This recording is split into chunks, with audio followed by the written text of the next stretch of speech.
9 for Elmhurst as Furco lines up in the gun with Scotty Williams as his lone back.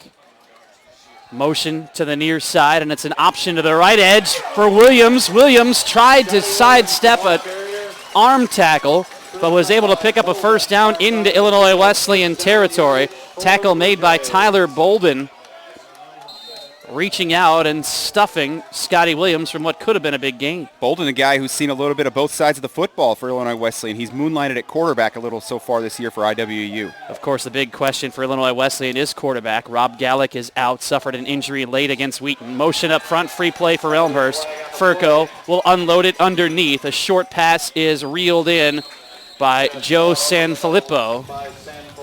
And he is stopped shy of the 40-yard line. Gain of about 7. I would imagine Elmhurst will probably stick with the play and wave off the penalty, but it'll be Tim Lester's call here on the near side.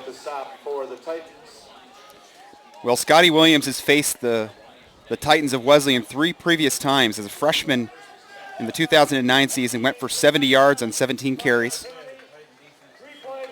Elmhurst is actually going to take the penalty instead of the play, so it'll be 1st and 5 versus 2nd and 3. They'll walk it off. Continue, Tony. Yep, Scotty's sophomore year.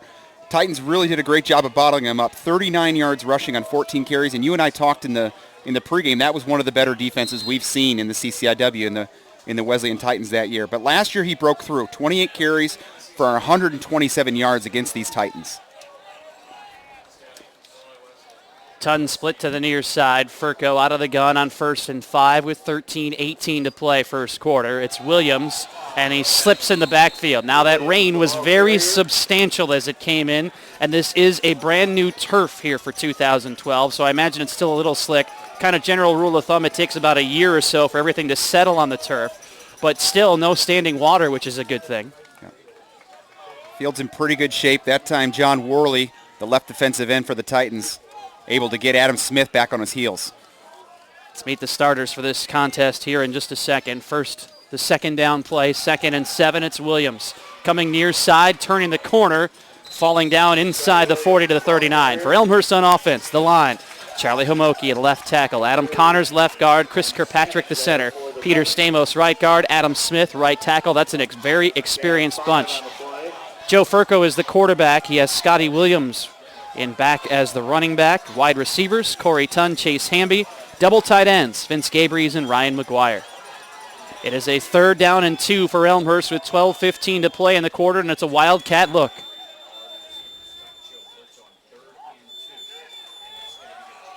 And it is Williams coming to the near side. Should have enough for the first down, and indeed he does. That was Scotty Williams. The Wildcat, at times this year, we've seen his brother Josh come out, but this time straight up Scotty on the carry. We've seen quite a few different versions of the Wildcat so far this year as Josh Williams now sneaks into the huddle.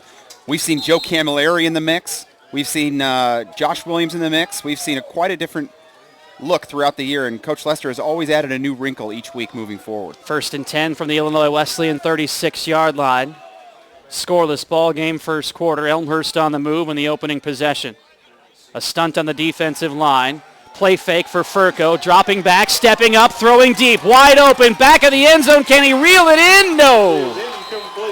Just out of the reach, and he landed in a puddle right on top of one of the track and field pits. Yeah, that's Jordan Young, a youngster out of Minnesota, and he took a dive into the shot put pit there on the far side of the field. You, of course, were a shot putter in college, Tony. How about the Illinois Wesleyan defensive front four? John Worley and Trey Cunningham, the ends. Bert Blodgett and Andrew Biggerstaff, the tackles. A lot of good experience up front for the Wesleyan Titans. There are 3 seniors on the defensive line. 3 linebackers, and this is where they're a little young. We'll set it up for you after the second down play. Straight up the gut, it is Tubeck. And he's inside the 30. I'll make that Gabries, excuse me. Vince Gabries picking up a first down, gaining 12 yards down to the 24. The linebackers, Kyle Pfister, Connor Klein, and Mike Kraft in the secondary. Matt Bascom and Eric Stanek, the corners. Paul Pano, free safety. Stephen McGinnis, strong safety. Well, this is a rushing offense, Tim, that has had no problem so far this year. First in the CCIW, averaging 240 yards a game on the ground. 1st and 10. Option left. Furco tucks inside, spins, and twists his way near the 20-yard line. Gains about 4 on the play.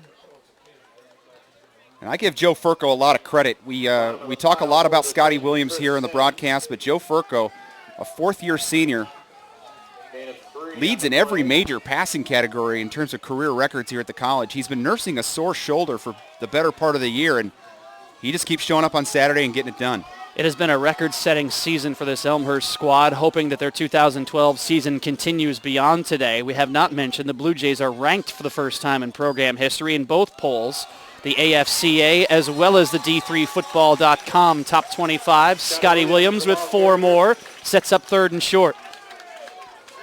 Well, with last week's 41-24 win over Carthage, Tim, Elmhurst moved to 8-1, obviously. Marked the third time in school history that the Blue Jays have gone to 8-1. The 1978 and 81 squads both finished with 8-1 records as they only played 9 games. Officials calling for a stoppage here. Let's take a look at the officials. Scott Curtis, the referee. Josh Reese is the umpire. Linesman Nathan Elliott, line judge Ray McCormick, field judge Brian Banks, and back judge Mark Johntree. 10-10 to play first quarter. Opening drive for Elmhurst on the doorstep inside the red zone, third and short. Something to note here, Scotty Williams, as good as he's been in his 4 years here at Elmhurst, has never scored a touchdown against Illinois Wesleyan. Elmhurst 1 for 1 on third down today. 4 down lineman look, shifting up front, maybe another free play. Furco looking left, throws, it's picked off. A little bit of a misread. As stepping in front was Eric Stanek, a freshman. Flag never came out. For the interception at the 11-yard line, and the Illinois Wesleyan defense forces a rare turnover by the Elmhurst offense. Just the 6th interception for Furco this season. Well, Elmhurst has been near the top of the country in terms of turnover margin, plus 17 on the year, first in the conference. Just an ill-advised throw by Furco on that play, and looks like the defensive line had gotten back. 9:46 to play first quarter. Illinois Wesleyan takes over from its own 12-yard line. They have a new starter at quarterback this week. Since the loss of Rob Gallick, it is Alec Starr who is under center. And Starr will hand it off. A gain of a couple up the middle for Deontay Jones on the first carry today. Well, this is a team that's been devastated by injuries, Tony. Yeah, no doubt about it. Alex Starr is picking up where Rob Gallick kind of left off. And, boy, the offense is really humming with Gallick at the helm. They do have some pretty good receivers along the way here.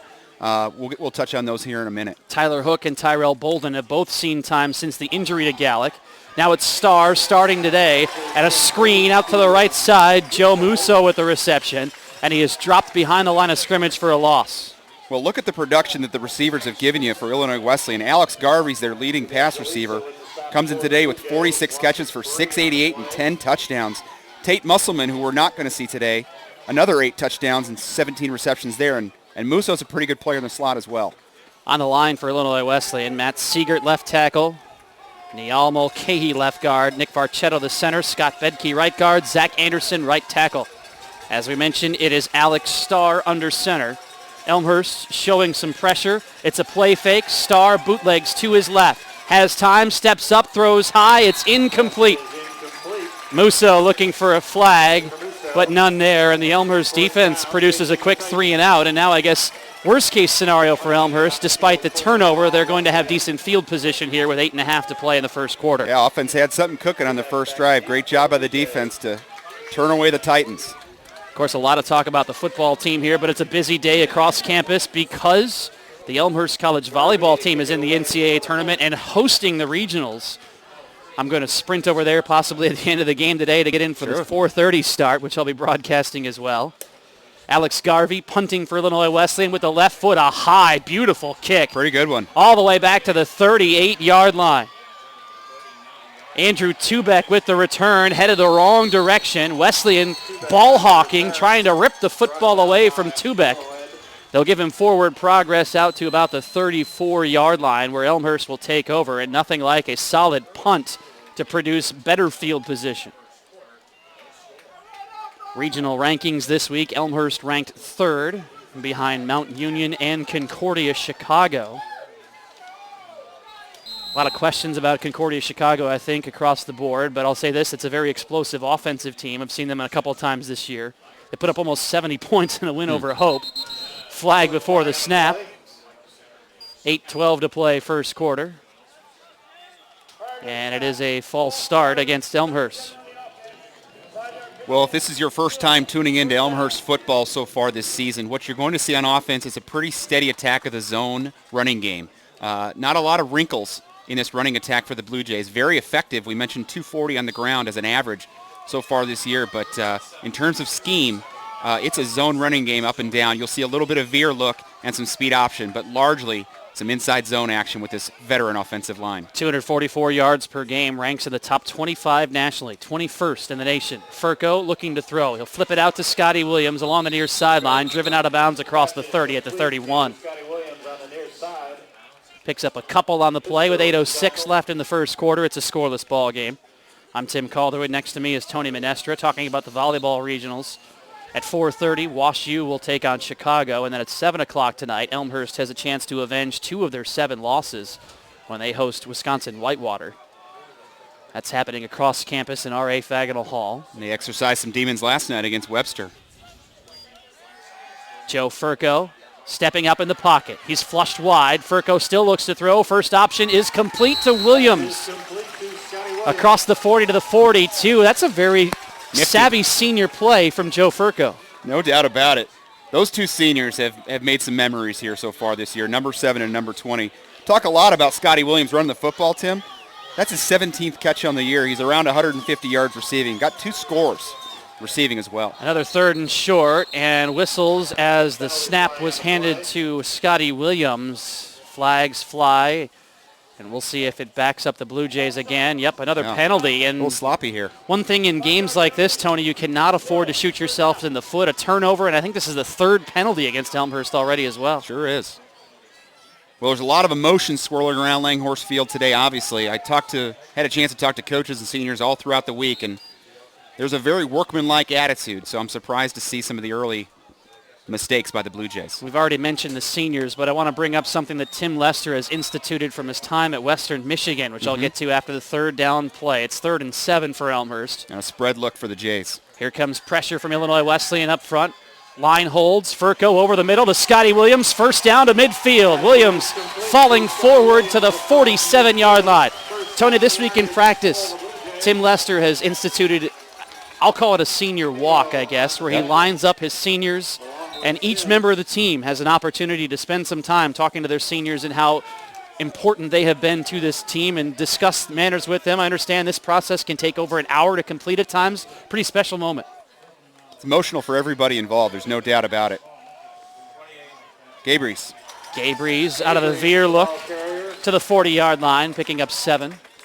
And having gone through it, Tim, as a player and 4 times as a coach, I mean, the things you take away on senior day, and you thank your seniors for what they've done, but what those young men are taking with them with their last game, their last home game, regular season, loyalty, teamwork, dedication, the perseverance, the commitment that they've given to the team. It's just an incredible moment, and it kind of all comes together in that practice. And also documented at the start of the broadcast today, of course, with this group of seniors specifically. Well, a majority of them have been 4-year starters. Free ball is batted down. All kinds of penetration up front coming from Big Trey Cunningham, the 6'2 defensive end, knocking it incomplete. Good-looking play by Cunningham there, number 96, coming off the edge. Kind of a delayed play action by Joe Furco. Did you know that you can chat live on the right side of the screen? See, someone has already chimed in today.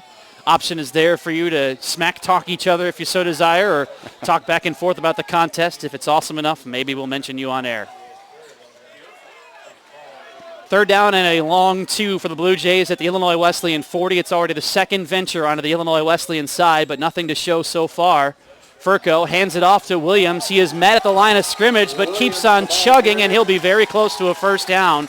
Inside of 6 minutes to play in the first quarter, they'll wave on the chains. First down. That's why Scotty's so special. And if this is your first opportunity to see number 20, he just plays with such passion.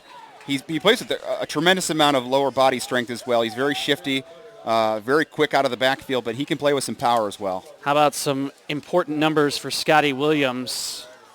3,317 rushing yards in his CCIW career. More yards in CCIW play than any Elmhurst running back. This is his brother Josh as a flag flies. Josh crosses the 35-yard line. Sits 3rd all-time in CCIW history. Needs 136 yards today to pass Augustana's Joe Thompson for 2nd. Thompson, Ed Augie from 1973 through 1976.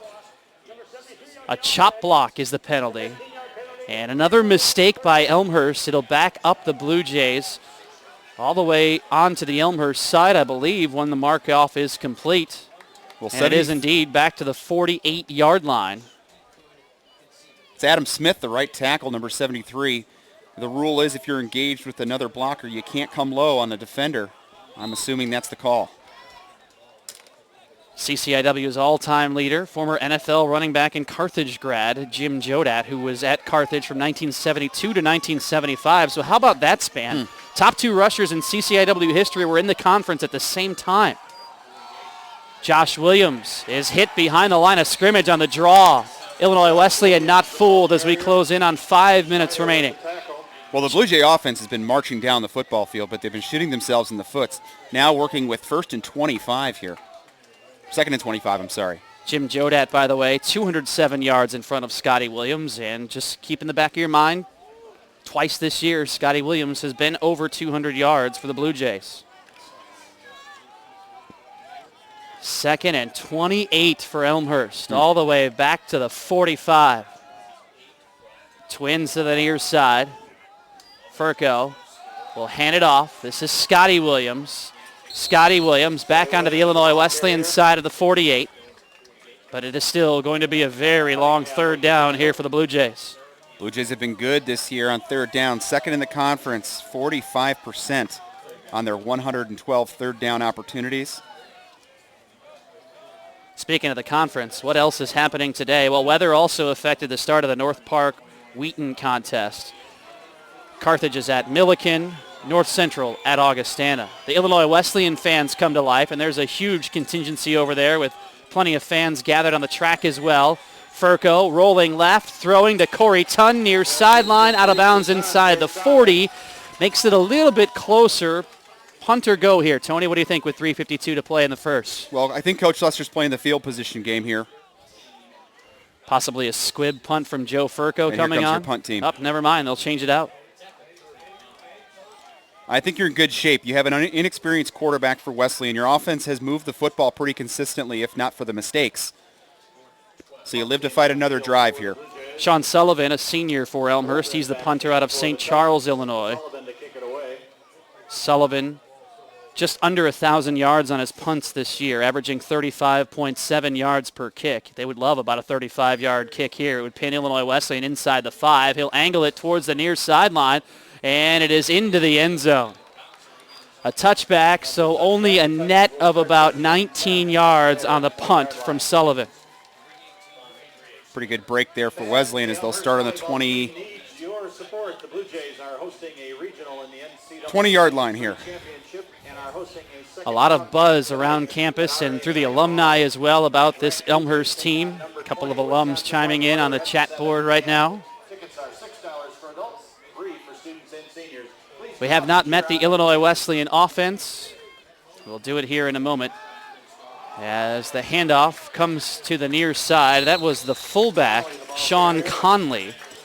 Boy, Conley's a load at 5'11", 240, the junior. Alex Starr, as we mentioned, is the quarterback. The tight end is Parker Carroll. Devontae Jones at tailback. Sean Conley, the fullback. Joe Musso is a wide receiver along with Alex Garvey. That's the rest of the Illinois Wesleyan starters. Gain of 3 on the play. 2nd and 7 from the 23 with 2:48 to play in the first quarter. Scoreless affair. Elmhurst tight on the corners. Here comes Jamal Lane on a blitz. Handoff is to Jones. Running left. Up the hash marks and just shy of a first down. Well, the Blue Jays use a 3-down front with a 2-high safety shell. It's Marvin Carr and Alec Giles today. Steven Ritter, the starting safety, is out again, and he's missed the better part of the season. But it's a bend but don't break philosophy. They don't bring a lot of pressure. They force you to move down the field play by play. 3rd and short. Star's out of the gun.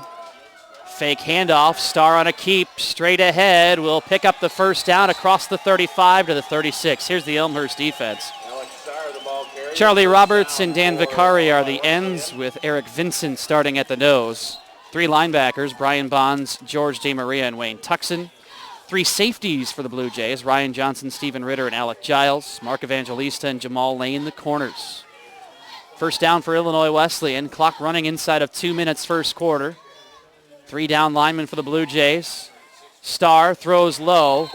Catches reeled in, but very little, as the reception made by Alex Garvey, a pickup of only a yard on a screenplay. And Illinois Wesleyan, Tony, we were talking about this before the ball game as well. They like to 3-step drop and quickly get rid of that football. They do. It's really an extended handoff, but I wouldn't try that too many times with Jamal Lane over there in the boundary corner. He has 11 picks in his Elmhurst career, looking for a big senior day out of number 5. Stars under center. Play clock at 15 for Illinois Wesleyan.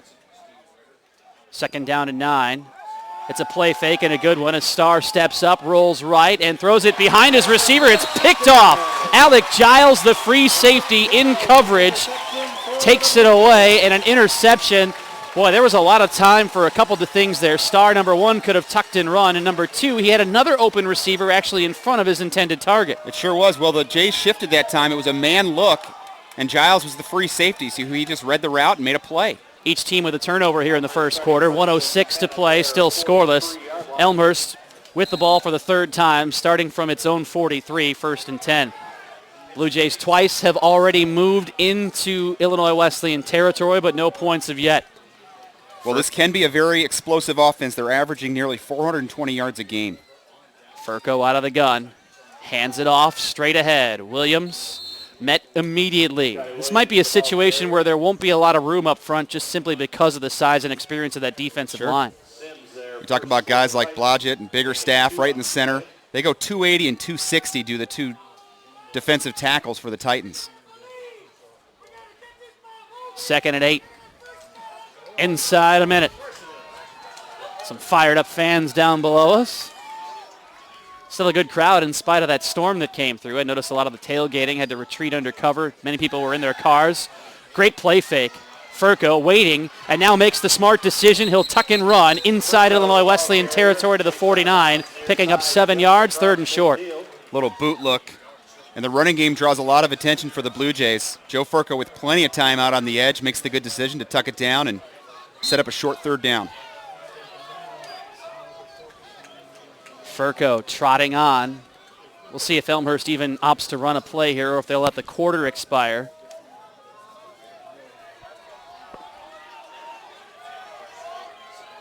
They do not need to run a play. With 7 seconds left, they'll run anyhow. And it is Scotty Williams leapfrogging a tackler and picking up a 1st down on the final play of the quarter. 1 quarter in the books. Elmhurst in Illinois Wesleyan territory for the 3rd time today. The Blue Jays will have it from the Illinois Wesleyan 45, a 1st and 10 in a scoreless ball game when we return. This is Blue Jay TV.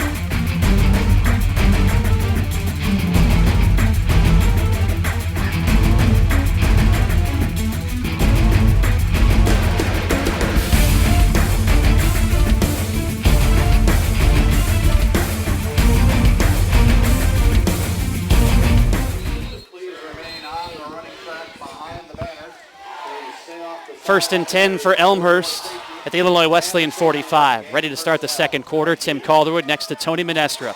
On this busy Saturday here on the Elmhurst campus. Volleyball hosting a regional tonight. Elmhurst will play Wisconsin Whitewater at 7 o'clock. First match is at 4:30 today. It was an 8-team regional. Play began yesterday. Joe Furco out of the gun. Josh Williams the back. It's Josh Williams churning up the middle and picking a couple of yards across the 45. Let's look at some numbers in the first quarter. Elmhurst outgaining Illinois Wesleyan. 23 plays, 118 yards for the Blue Jays. Illinois Wesleyan, 8 plays, 19 yards. 7 first downs for Elmhurst, 1 for Illinois Wesleyan in the opening quarter. Well, we thought that Illinois Wesleyan might struggle on offense. Since they lost Gallic in the Wheaton game, 0 against North Central, put up 7 against Augustana. So far, 0 today. They've always been a team that kind of relies on that defense, though. Vince Gabrys veering to his right inside the 40 to 38. Scotty Williams first quarter, 10 carries, 53 yards. Joe Furco was 4 of 7 for 38 yards with a pick. Scotty Williams also 3 catches, 29 yards. Elmhurst held the ball for 10:09 of the first quarter compared to just 3:45 for Illinois Wesleyan. And a big number as well. The Blue Jays were 4 of 6 on third down. They have a third down here at 3rd and 3. More importantly, all of these third downs have been third and inside 4 yards. Full house set here, and Josh Williams is your tailback. It is Josh Williams breaking free. Williams trying to shred his way inside the 30. Progress is slowed, but he keeps moving inside the 30 down to the 26 and another Elmhurst first down. Incredible effort by the offensive line that time. We foreshadowed earlier in the game, Tim, but 3 seniors along that offensive line. 4 starters are back from a year ago, and all 5 starters, Tim, this is a big thing. All 5 starters have played every game so far this year for the Blue Jays. I want to let you know you can go back and watch any game from the 2012 season on demand. They are available for you through Blue Jay TV and also online at youtube.com. Furco out of the gun. Play fake for Williams. Quick throw over the middle. It's Gabrys cutting inside end zone. Touchdown. Well, Vince Gabrys has been Joe Furco's #1 target so far this year. He kind of plays a hybrid position, the H-back tight end. He'll carry the ball quite a bit, but that's his 25th catch on the year. He came in today with 286 and 2 touchdowns, make it 3.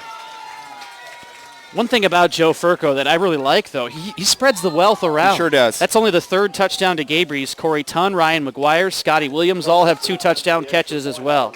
And all of those are over 15 receptions on the season. David Thomas on for the extra point. Out of the hold of Jake Lincoln, it is up and through. 7-0 Elmhurst with 13:12 to play in the first half as the Blue Jays break free on a pass play over the middle from Furco to Gabrys. Well, over time, it's a slow burn, that running game. You keep pounding it with the inside zone, and those safeties start coming downhill. Great call by Coach Lester to go with the play action and find Gabrys down the seam. Weather did not affect the games downstate. Want to let you know at halftime, North Central leading at Augustana 20-6. If North Central, Wheaton, and Elmhurst all win, North Central is the AQ, but Elmhurst, you would have to believe, is first on the table very quickly for a Pool C bid. With a 9-1 record and sitting 3rd in the region, when you consider that the top 2 seeds in the region would be the AQs in Mount Union and also Concordia Chicago, both of whom have already clinched spots. Well, you go back to September 29th, Tim. At North Central down there in downtown Naperville, and Elmhurst takes a whooping. They lose 44-10 to North Central, and things are looking grim. You come out of the non-conference schedule 3-0, bye week, think you had things going, North Central takes it to you. Since then, they've rattled off 5 straight, and they're in strong position to control their own destiny. It's just been an amazing ride so far in 2012. 7-0 Elmhurst with the lead. Took till the 3rd possession for the Blue Jays to strike. David Thomas ready to kick off for Elmhurst, right down Main Street, end over end, angling to the right side, and collected at the 3-yard line. Cameron Allen, the return man, up the right side of the field. Allen across the 25 and stopped at the 26. Illinois Wesleyan takes over, trailing with 13:06 to play in the half. Well, this is a Blue Jay defense that's taken its lumps in some games so far this year, but they've really shown up when they've needed to. We've mentioned the turnover margin. The Blue Jays defense is also only allowing 20 points so far in the year, so they give up a lot of yardage, but they really show up when it matters. 1st and 10 for Illinois Wesleyan. Here's Devontae Jones. Devontae Jones in the first quarter for Illinois Wesleyan touched the ball twice for 10 yards. Modest gain of about 4 across the 30. Wayne Tuckson, a senior out there for the Blue Jays on defense, number 54. He's really the emotional captain out there on that side of the football. He's got a chance at breaking 100 tackles on the season. He's at 87 coming into today. Well, for Illinois Wesleyan, early in the ballgame, their defense has been tasked. The offense needs to find a way to come up with a sustained drive. How about a dump to the fullback, Sean Conley, out of the backfield? Maybe a yard as he is hit immediately. How about Alec Giles coming up? Call it 3rd and 3 for Illinois Wesleyan.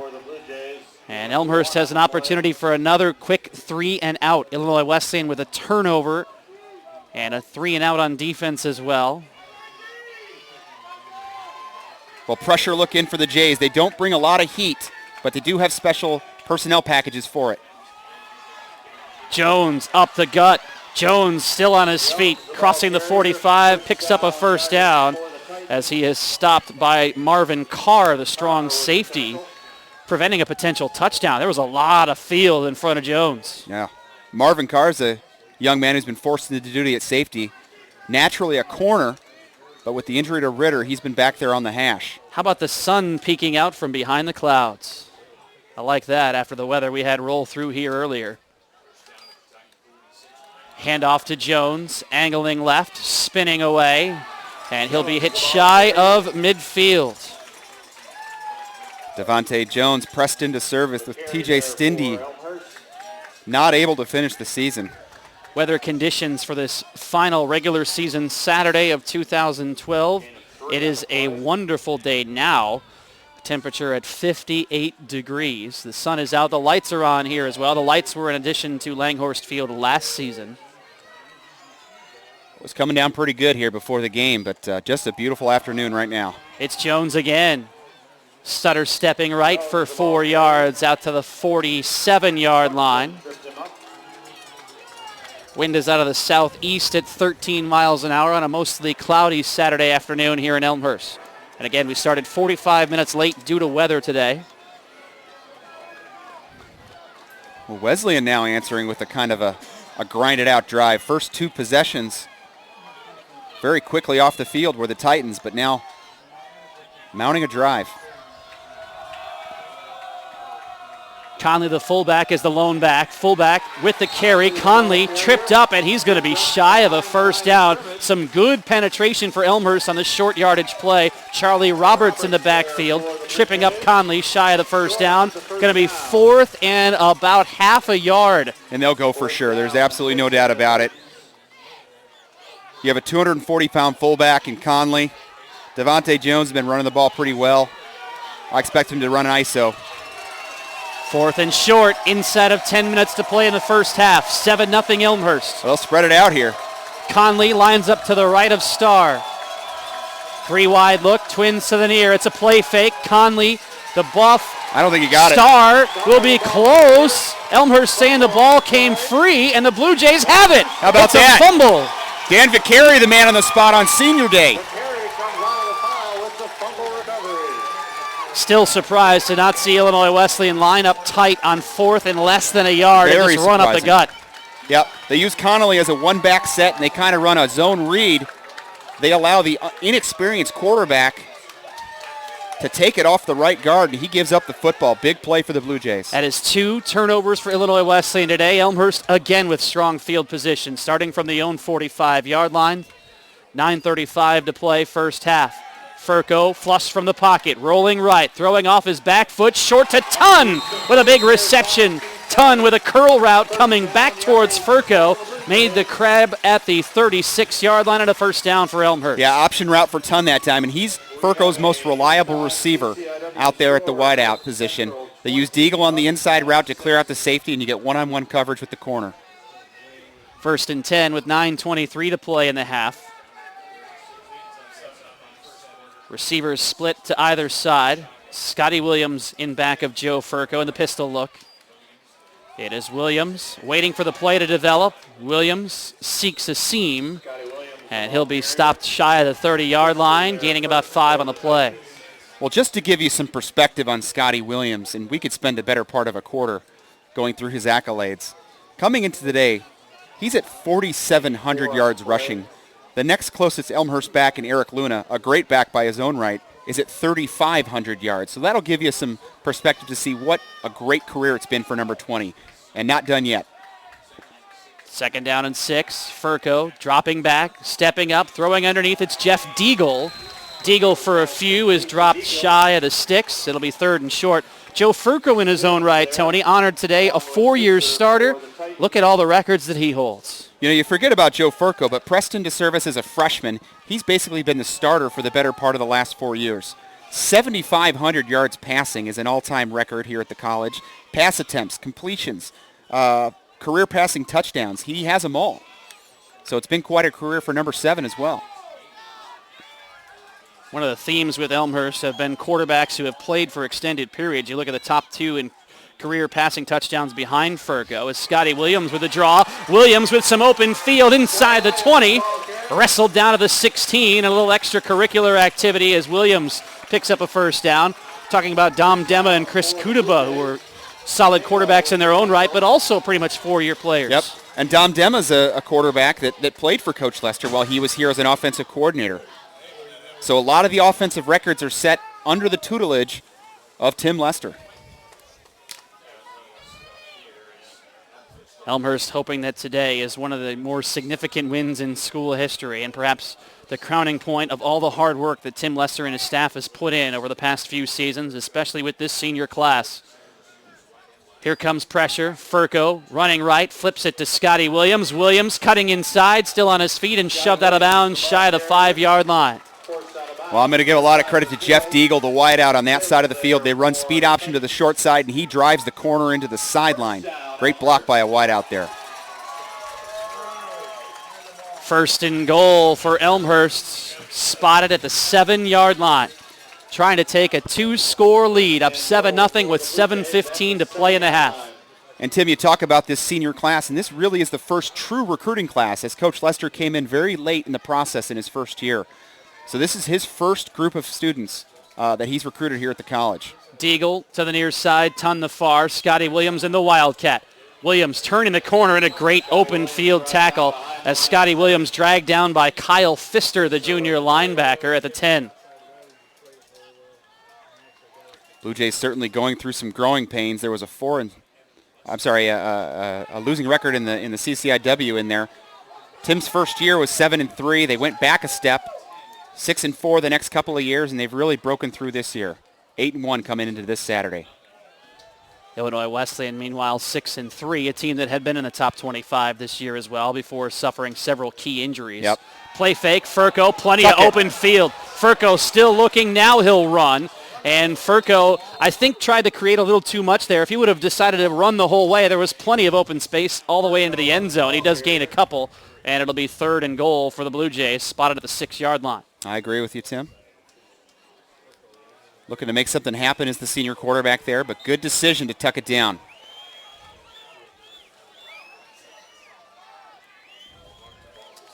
Don't forget the Blue Jays have a pretty reliable set of kickers.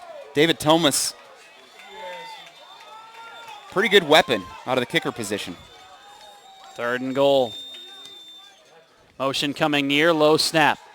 Furco stepping to his left, throwing, chart of the pass, it's high, Ryan McGuire into the end zone, touchdown!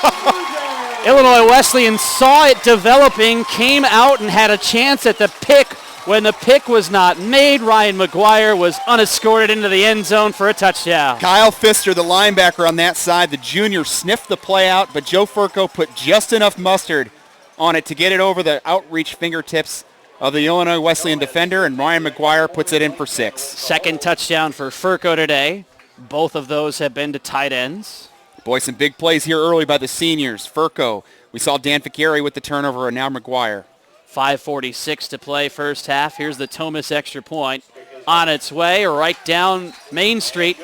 14-0 Elmhurst on top as the first half winds down with 5:46 to play. The Blue Jays, great mix today, Tony, of the pass and the run. Well, number 20 draws a lot of attention. Scotty Williams is certainly the focus and has been the focus of this offense for 3 or 4 years now for the Blue Jays. But Joe Furco's doing a great job off of play action. The offensive staff is doing a nice job mixing it up, getting him out on the run, moving the pocket. 14-0 Blue Jays. Basically, they're putting the offense in Joe Furco's hands, allowing the senior to make some decisions today. And there's a trust factor that's built over the 4 years. Not only is Tim Lester the head coach, he also works with the quarterbacks very specifically and calls all of the offensive plays. So in film work during the week, in lifting sessions, he's always working with Joe. And after 4 years of time, You're talking about 1,300 days together as a combo unit between Coach Lester, who was a pretty good quarterback in his own right at the Division I football level. Now that starts to show up in your fourth-year quarterback in Joe Furco. Tim Lester, 31-18 all-time here at Elmhurst, and this is his 5th season, but again, came in late. So this group of seniors, his first true recruiting class. Joe Furco has delivered today with a couple of touchdowns. 5:46 to play in the half. Thomas with the kickoff. Twisting towards the near side, settling underneath is Anthony Roberts, the freshman. Roberts looking for a seam, cutting in and out, still moving as a flag flies in. Roberts will be dropped shy of the 30-yard line. And this has been a very good bright spot so far for the Blue Jays this year. Their special teams coverage unit have been terrific. They've also blocked a couple of punts. We talked a little bit about Thomas. They've been very strong in the third phase. Flag is against Illinois Wesleyan. It'll back up the Titans. Already trailing 14-0. The last thing you want to do is make some mistakes. 2 turnovers for Illinois Wesleyan today, 1 for Elmhurst. Well, we thought Wesleyan would have some trouble scoring. The last 2 weeks, they've scored 7 points combined against North Central and Augustana. So far, a 0 on the board today, and they're going to have to go 90 yards here now. Without their starting quarterback and their starting running back as well. TJ Stindy is out. He's been injured for a majority of the year. Alex Starr, a junior from Algonquin, Illinois, is under center, and he'll hand it off to Devontae Jones. Jones, as a flag flies, near a first down, but there's a reason why he was able to pick up a first down. Illinois Wesleyan headed the wrong way. They're going to get Garvey for wrapping around on Jamal Lane, and Jamal Lane is a very aggressive corner. The senior making plays. He's the second leading tackler on the team. Boy, I scanned the sidelines right now for Elmhurst. This is unbelievable. The crowd that has assembled for the contest today, and not only that, but all of the alumni who are gathered on the sidelines to be part of what could potentially be a historic victory for the Blue Jays today. Well, you've got to be careful here if you're Normash and the Titans. You can't afford a turnover deep down here. Inexperienced quarterback, and you got a ways to go. Easily the best crowd of the season here at Langhorse. No doubt about it. As Tim, you mentioned, it wraps around the backside of here, and I'm looking at the parking lot, and it's full of cars, and the tailgating scene was great, and the Wesleyan faithful are here in force as well. Penalty actually only cost Illinois Wesleyan 3 yards because it was from the spot. To the 10-yard line as Starr keeps. Well, we talked a little bit about the struggles of the Blue Jay defense. They have shut out 3 teams so far this year. Loris, University of Chicago, and then North Park a couple of weeks ago here at Langhorst. But they've had their struggles as well, giving up 42 to Milliken in an overtime contest, giving up 30 to Wheaton, giving up 27 to Augustana, and we all know about the 44 against North Central. So it's kind of been an up-and-down season for the defense. That Augustana game, I keep going back to it in my mind. Everybody expected that to be a cakewalk for Elmhurst. Play fake, Starr over the middle, broken up. Some great coverage for George DiMaria over the middle. Looking for a little seam shot. Parker Kale, the 6'4" tight end for the Wesleyan Titans, running down the seam. But George DiMaria does a great job falling back into that deep middle and making a play. Yeah, that Augustana game is kind of the epitome of the season for the Blue Jays, don't you think? I mean, they had to go down into the last minute to win that contest. They have not been blowing teams out, really, with the exception of the 31-0 win against North Park and a 17-point victory last week at Carthage that was closer than the score would indicate. But still, they're finding ways to win games, which is all you have to do. And I have to think that the senior leadership somehow manifests itself into those games. Play fake, pressure coming. Starr flips it to Musso in the flat, and he is stopped after a gain of only a couple. And punting from the end zone will be Illinois Wesleyan with 4:24 to play. A lot of trouble here are the Titans. You're deep. You'll be punting out of your own end zone. And the Blue Jays are flying high right now. Tim, back to that Augustana game. I look at that last drive of the game. Joe Furco with 70 yards, 80 yards to go in front of him in 2.5 minutes. It was like he had done it a bunch of times before. You got the feeling that when he got the football, they were going to get down the field and they were going to score, and they did just that. Alex Garvey punting for the second time today. This one with the wind. A little bit of a shorter kick. Backing up two-back to his own 48. Two-back arcing to the left down the sideline and chased out of bounds at around the 30. They're going to get Alvin Chikungle. Alvin Chikungle, number 22, crack-backed on one of the Wesleyan coverage unit guys.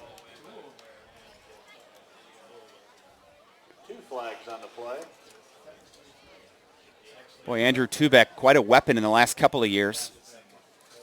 They're finding ways to get him on the field. 3:47 remaining.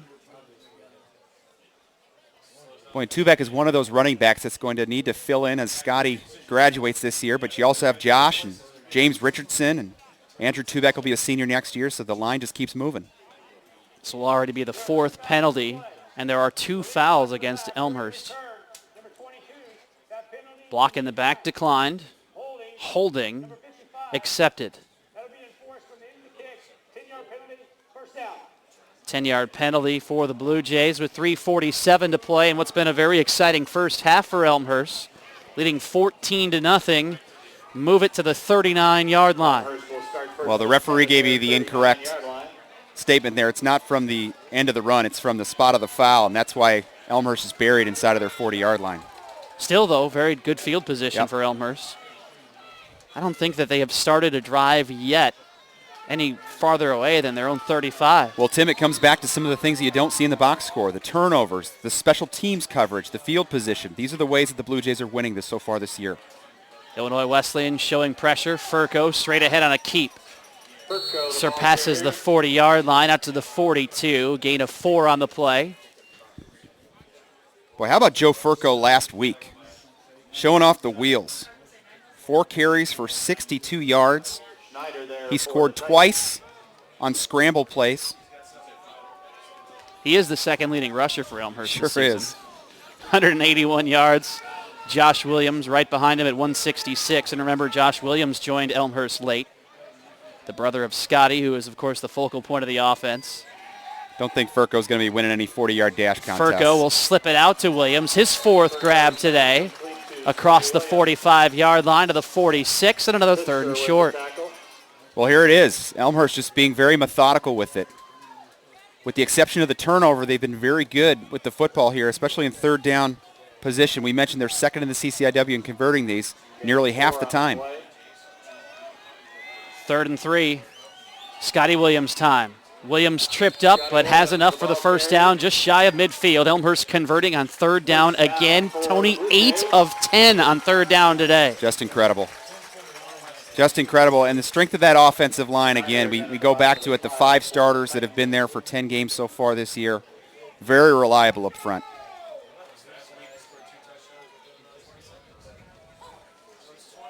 First down for Elmhurst. Clock running, 2:25 to play in the first half. Furco has some pressure coming. He waits, steps up, throws it a little behind Williams, and a flag comes in as Furco was hit after the play. Mike Kraft, the linebacker, coming with the pressure. And Kraft, the way he's reacting, looks like this will be a penalty against Illinois Wesleyan. Just throwing his arms up in the air in disbelief. Well, it came from the back judge. We'll hear it here. And it is roughing the passer. 15 yards and an automatic first down. Elmhurst with 2:18 to play. Will set up from the Illinois Wesleyan 36. EC catching a break there. 2:18 to go here, Tim, and you'd like to get at least 3 more points on the board, make this a 3-score game before the half. David Thomas with a strong leg has a 51-yarder this season. Yeah. And that might have been the difference in the Augustana game. And to talk about 51 yards, all you need is 2 more here. I'm sure with the wet conditions, you'd like to pick up probably another first down to make it very manageable. Some movement up front for Illinois Wesleyan. And Gabrys straight ahead to the 32. Well, Normesh has his defensive lineman shifting very late in the count to try to attack this zone running game of the Blue Jays. Shifting in and out lineman now. 2nd and 6 inside of 2 minutes to play in the first half. 14-0 Elmhurst on top. Tim Calderwood with you on Blue Jay TV alongside Tony Menestra in the regular season finale for Elmhurst. Josh Williams, the back. He serves as a decoy. A nice block for Josh Williams as the catch is made along the near sideline by Jordan Young, the freshman from Minnesota. Out of bounds inside the 20-yard line. Another first down. Well, we know about Corey Tunn, the senior, but there's a lot of young receivers coming up through the program here. Jordan Young, Joe Sanfilippo, Jeff Deagle. So there's still quite a few weapons left in the stable for the Blue Jays. Furco over 100 yards passing in the half. 1:28 remaining. Handoff to Williams. And he is met immediately by John Worley, falling forward for a couple. And a timeout. Elmhurst with a timeout. 1:19 to play in the half.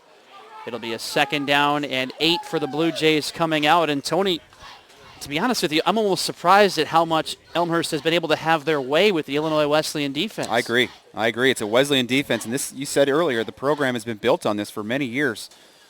And defensively, you talk about some seniors along the defensive line. 3 seniors in the starting lineup for the Titans. There's almost a 200-yard secondary's full of them. Differential between the two teams here in the first half. Elmhurst with 232 yards, Illinois Wesleyan with 52. Well, they have done a nice job bottling up Scotty Williams, and especially on the backside of the zone play. Williams loves to cut back that zone running game, but they've done a nice job pinning back the backside of the zone play. Elmhurst with 2 timeouts remaining, all 3 in the pocket of Illinois Wesleyan. Well, you take your time here with 1:19. I love the confidence that the Blue Jays are playing with here. There's a bit of a swagger on the home sideline. Another score update for you. Wheaton on top of North Park 20-0 after 1 quarter. The Thunder scored a pair of touchdowns less than a minute apart. And there was some actual real thunder that held that game off, correct? There was a likewise here, yes. Scotty Williams looking for an opening. On his way inside the 10-yard line, down to the 9. It'll be 3rd and short with 1:10 remaining. Looks as though the Blue Jays will hurry up rather than take another timeout. Furco directing Scotty Williams to stand to the right of the senior quarterback.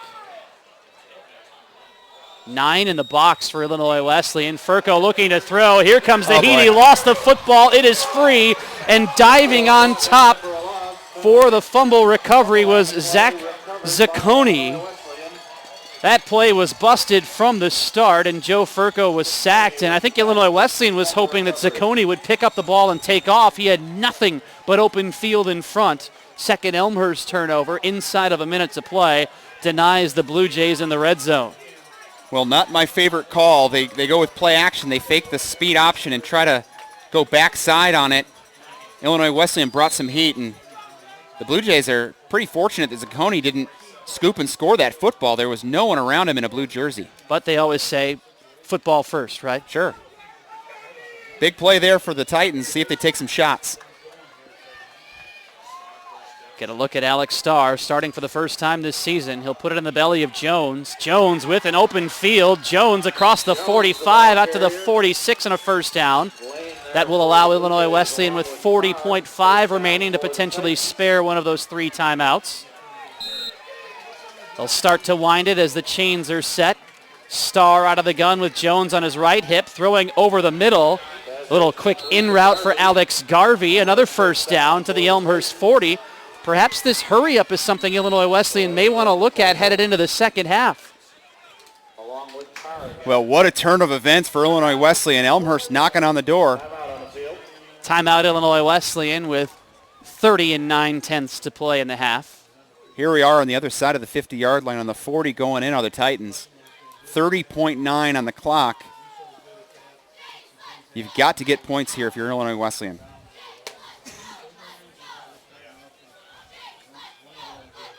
.39 yards is the longest field goal of the season for Michael Kelly, the Illinois Wesleyan kicker. He is 4 of 6.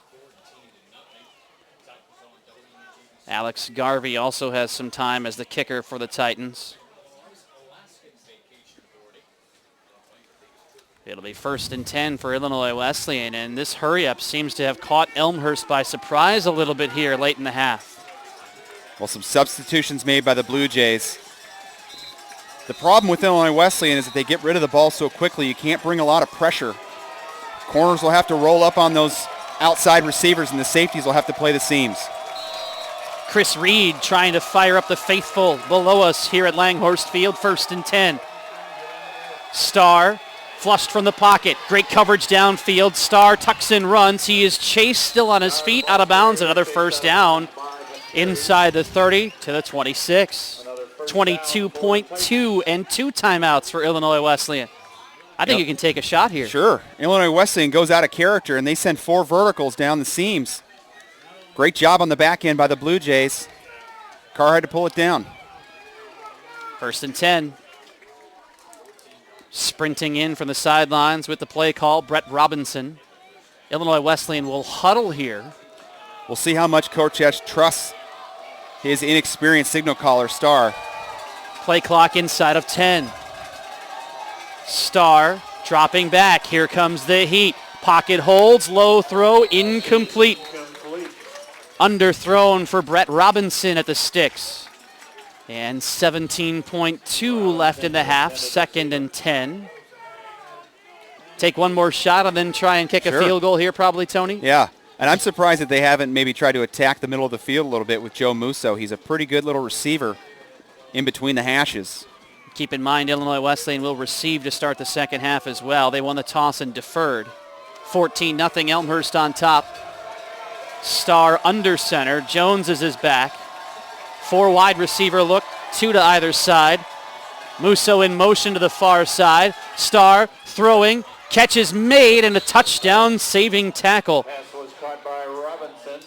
Brett Robinson with the reception, picking up a first down. Well, you get down in here, you can take a few shots, lob balls. You have Brett Robinson and Joe Musso both listed at 6 foot. Garvey's at 6'2". Mark Evangelista with the tackle at the 12-yard line. It's another first down with 11.3. Maybe 2 plays here. Depends on how much, Tony. Do you think you need 7? Do you think you need 3? You just want anything going into the half? What's the thought process? Well, I'm telling you, you're in a position where you've lost 3 in a row. You were 6-0 to start the season. You understand that you're coming in today as a spoiler. I think Normesh goes for the throat and tries to get 7. 1 timeout remaining. 11.3 left in the half. 14-0 Elmhurst. I think there's a lot of merit in what you brought up, Tim. In the second half, we'll see if this up-tempo style is revisited by the Titans. It's had the Blue Jays scrambling on defense a little bit. They'll look for one-on-one coverage. They have Evangelista out here against Brett Robinson. Trips to the near side. Jamal Lane, meanwhile, lines up against Musselman on the far side. 1st and 10. Pump fake for Starr, throwing end zone into double coverage. Nicely defended by the Blue Jays. Incomplete. Marvin Carr joins in with Jamal Lane on the coverage. Great bracket coverage by Marvin Carr. One more play, Tony. 6.5. Yeah, I think you take a shot here, but I think you take a shot down the middle of the field. It's a too high safety look for the Blue Jays. There's some soft spot in between the hashes in this defense. You need points, however, at this point. And again, the decision perhaps is, do you want 3 or do you go for the touchdown on 2nd and 10? Play clock ticking. Well, Starr's going to have to realize that he only has 6.5 to work with as well. He cannot scramble. Trips to the near. Starr stepping, throwing, end zone, batted around and falling incomplete. Evangelista again on the coverage for Elmhurst, knocking it away. He had safety help from Alec Giles, and on comes the field goal unit with 1.4. Well, they love Garvey down here inside the 20-yard line, and why wouldn't you? He's the team's leading receiver, big target, and I'm not so sure they'll actually kick the field goal here, so you put on a safe field goal block unit. Joe Musso to hold for Michael Kelly. This will be a 29-yard try, lining up on the right hash. High snap, hold is good. Kick is up, pushing right and through. Tucked in around the upright, Illinois Wesleyan with points at the break.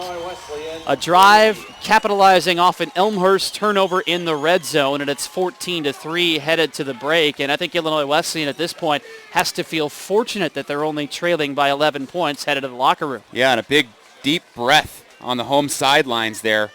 All the momentum in the world going into the end zone, down inside the 10-yard line. The big turnover by Furco, but great job by the defense to turn them away. 14-3 at the half. Senior day here at Langhorst Field. A solid start for the Blue Jays. We'll have statistics and more coming your way a little bit later on. In the meantime, take a break here at the half. For Tony Menestra, I'm Tim Calderwood. We'll talk to you in moments. 14-3, Elmhurst on top on Blue Jay TV.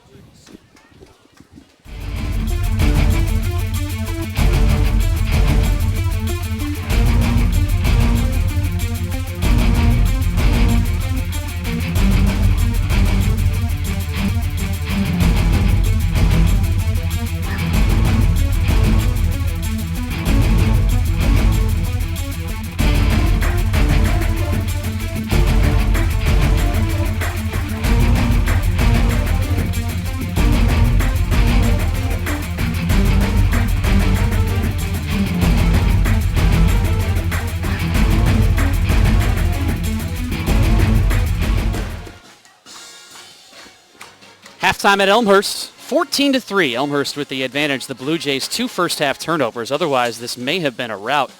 Taking a look at some of the statistics, right now Illinois Wesleyan with 110 yards. They've run almost 20 fewer plays than Elmhurst. 234 yards for the Blue Jays. And realize of those 110 yards, 58 came on the final drive of the half, which resulted in a 29-yard Michael Kelly field goal. The only points for Illinois Wesleyan thus far. Tony, I want to touch on one thing that Tim Lester said this week. Heading into this contest, everyone realizes how important this game is on the Elmhurst sidelines, across campus, amongst the alumni. They realize the importance of the game today. But Tim Lester has been stressing one thing to his players, and it's a term that I wanted to touch on because I really like this saying. He said, look, the only thing we can do, and I tell the team this consistently, control the controls. I thought that was a brilliant quote. Yeah, it really is. I mean, the players are truly the ones at the control. And you talk about the media buzz. You talk about the alums, of which I am both. And really, we're excited. I mean, everyone around the campus is excited, but truly control the controls. Control what you can do on the field. And it's really been the mentality so far this year, and it's just been an incredible ride so far for the Blue Jays. Just tweeted a picture of the halftime scene here at Langhorst Field. It is really quite the atmosphere, and Tony and I had a chance to walk around a little bit and try and brave the crowds. It's a capacity crowd here at Langhorst Field. I'm at TC Popcorn, FYI, should you feel the need to hit the follow button. Elmhurst will kick off to begin the second half. Some other numbers for you. We'll run down the individual statistics momentarily, but Elmhurst dominating time of possession in the first half. Thomas places it down, ready to kick off, and we're underway in the second half. High, short, end-over-end kick, collected at the 3-yard line. And coming near side, strung out and shoved out of bounds. Cameron Allen, the return man. So here are those first half statistics individually. Devontae Jones, 7 carries, 53 yards. I'd expect a healthy dose of him here in the second half. Wouldn't also be surprised to see Illinois Wesleyan run a little bit more of a hurry-up look. Yeah, they seem to have something cooking there at the end of the second quarter. At the end of the first half, yes. Alex Starr, starting for the first time today, 6 of 12, 29 yards and a pick. Twice, Alex Garvey has caught passes, 2 for 14. Joe Musso, 2 for 14 as well. And we have a change at quarterback to begin the second half. Tyrell Bolden, who's also been in on defense, starts at quarterback, and Bolden options to the right side, chased away and out of bounds after a healthy pickup on the play. Bolden has been kind of the back and forth man with Tyler Hook. Hook a freshman, Bolden a sophomore, and as I mentioned, we've seen Bolden on defense today as well. But there is a flag on the play. Well, he certainly brings a different element to the game, perhaps a change of pace, and Normesh looking to just light a fire under the Titans. Chris Sims, 11 tackles for Illinois Wesleyan in the first half. Mike Kraft with 7 tackles and a sack. Elmhurst raced to a 14-0 lead. They consistently move the ball onto the Illinois Wesleyan side, but turnovers have plagued the Blue Jays today. 2 turnovers, including a big one in the red zone late. Yeah, and the other, the interception deep in the red zone, too, for Joe Furco. So uncharacteristic of the senior turning the football over twice. Otherwise, we could be talking about a 28-0 game. Bolden out of the gun. Conley is the running back to his right. Bolden keeps. Bolden, same play, identical, chased away by Jamal Lane. Cuts inside towards the numbers, and a flag flying again as Bolden picks up about 15 on the play. Scotty Williams first half, 17 carries, 84 yards, averaging just under 5 yards per carry. Productive half for Williams, who, when all is said and done today, face mask against Elmhurst, the penalty. Jamal Lane and an automatic first down from the end of the run. Scotty Williams, by the end of the day, could end up as the number 2 rusher all-time in CCIW history. Joe Furco, 10 of 13, 114 yards, 2 touchdowns, and a pick. Scotty Williams, 4 catches, 33 yards as well. North Central starting to pull away from Augustana, up 30-6 in the fourth. Seemingly could send North Central back to the playoffs, but as a lower seed, and to be perfectly frank, Tony, not a lower seed I want to face. Not at all. Bolden, options left, stutter steps, strung out and hit behind the line. Out. The ball comes loose. Elmhurst claiming they have it. They do. On the recovery. Dan McCarry got it out. George DiMaria with the force. Dan Vicari, the recovery, and the third Illinois Wesleyan turnover right when they started to get a little something going on offense. Well, Bolden has no intentions of throwing the football. Almost might as well be a wildcat look for the young quarterback. Blue Jays playing downhill, making a play on the football, and they have done it a lot this season. 14-3, Elmhurst on top. Just over a minute into the second half and a turnover. Furco handing off to Scotty Williams. Plenty of space. Scotty Williams busting free. Scotty Williams with a pickup of 15 yards to the 30. Tim Holloway, the junior there at strong safety, the last man between Scotty Williams and the end zone. Upends number 20, but a big burst for the senior tailback.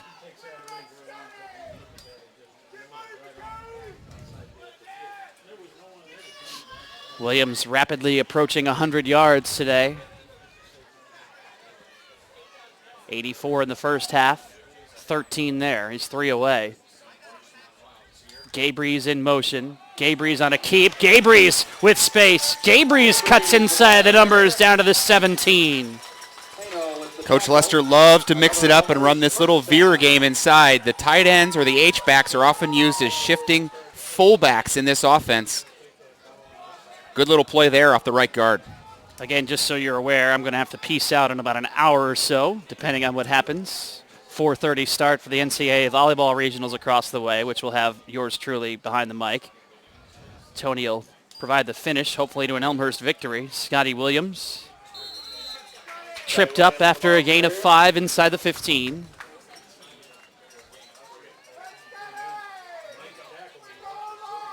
Well, getting back to the ground game are the Jays here, and that's been their bread and butter. You mentioned Scotty Williams approaching 100 yards. He's done that in every contest but one in the 2012 campaign. Over 1,500 yards on the season for Williams. An impressive, impressive campaign. It's Williams again. Stutter steps inside and dropped. Modest gain of only a couple shy of the 10-yard line. It'll be third and about 4 yards. Well, down in this position at the end of the half, Coach Lester elected to go play action. Joe Furco ended up turning the football over, which turned into 3 points for the Titans and killed the momentum at the end of the second quarter. We'll see what they go with here on 3rd and 4. I expect him to put it in the belly of Williams. He's Tony Minestra. I'm Tim Calderwood on this Saturday. We started about 45 minutes late due to a pop-up thunderstorm, a heavy pop-up thunderstorm. Very intense. Gabrees spinning straight ahead near the first down marker. Should have it based upon the spot and does. First and goal, Elmhurst from the 7, trying to capitalize on the third Illinois Wesleyan turnover of the day. Commitment to the ground game, Tim. Coming into the second half, 30 carries for the Blue Jays for 120 yards, and they keep it ticking here in the second half. Scotty Williams has never scored a touchdown against Illinois Wesleyan in his career. Yep. This is the 4th meeting with the Titans. It is Williams looking for a hole, busting up the middle inside the 5 and held down at the 3. Inside the 5-yard line. Sims there for the Titans. And it looks like we are going to see the full house look for the Blue Jays as they change out a lot of offensive linemen. Yeah, some big-time heavies coming in. C.J. Behrens, a big guard at number 65. Loading up are the Blue Jays. Double tight end set. Williams into the end zone, his first career touchdown against Illinois Wesleyan. as Elmhurst capitalizes on the turnover. It's 20-3 with 11:02 to play in the third. Scotty Williams has now scored a touchdown against every team in the conference now in his 4 years at Elmhurst, and that's a big one there. Stretches the lead to 17, looking for 18. Again, you can chat along with us along the right side of your screen.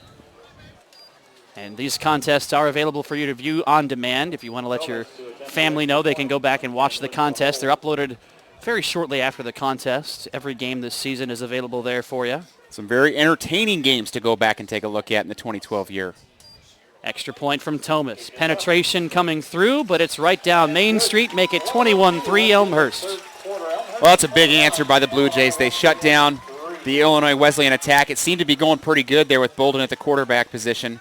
But the Jays answer right back, put 21 on the board here, and Illinois Wesleyan, who struggles to score with this Rob Gallick-less offense, is now down 18 points.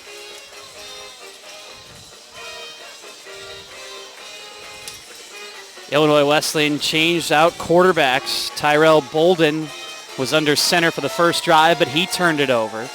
2 turnovers for Alex Starr, and now a turnover from Tyrell Bolden as well. We'll see what the plan is for Norm Esch moving forward. He has Starr throwing again on the sidelines, although he is playing catch with Bolden, so who knows. Well, when this season is over, regardless of what happens today, it'll be a season of what-ifs for the Titans. You look at their 6-0 start, but against the teams they played in those first 6 games, none of them have winning records. They lose at Wheaton, they lose at North Central, they lose to Augustana, and here at Elmhurst they're trailing by 18.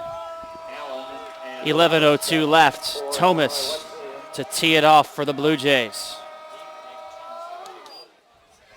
Angling towards the right side. Cameron Allen settles underneath at the 2. Allen looking for space. Leapfrogs a tackler, and he's tripped up near the 30-yard line. Solid return for Cameron Allen. 1st and 10, Illinois Wesleyan trailing 21-3. And the quarterback is Bolden.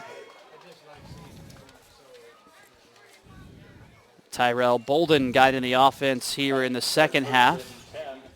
I think there's a lot of teams, though, that can go back and look at this 2012 season and say what ifs. I mean, Wheaton doesn't stumble in Michigan. They're in position for an at-large bid, just like Elmhurst today. Devontae Jones spinning towards the near side.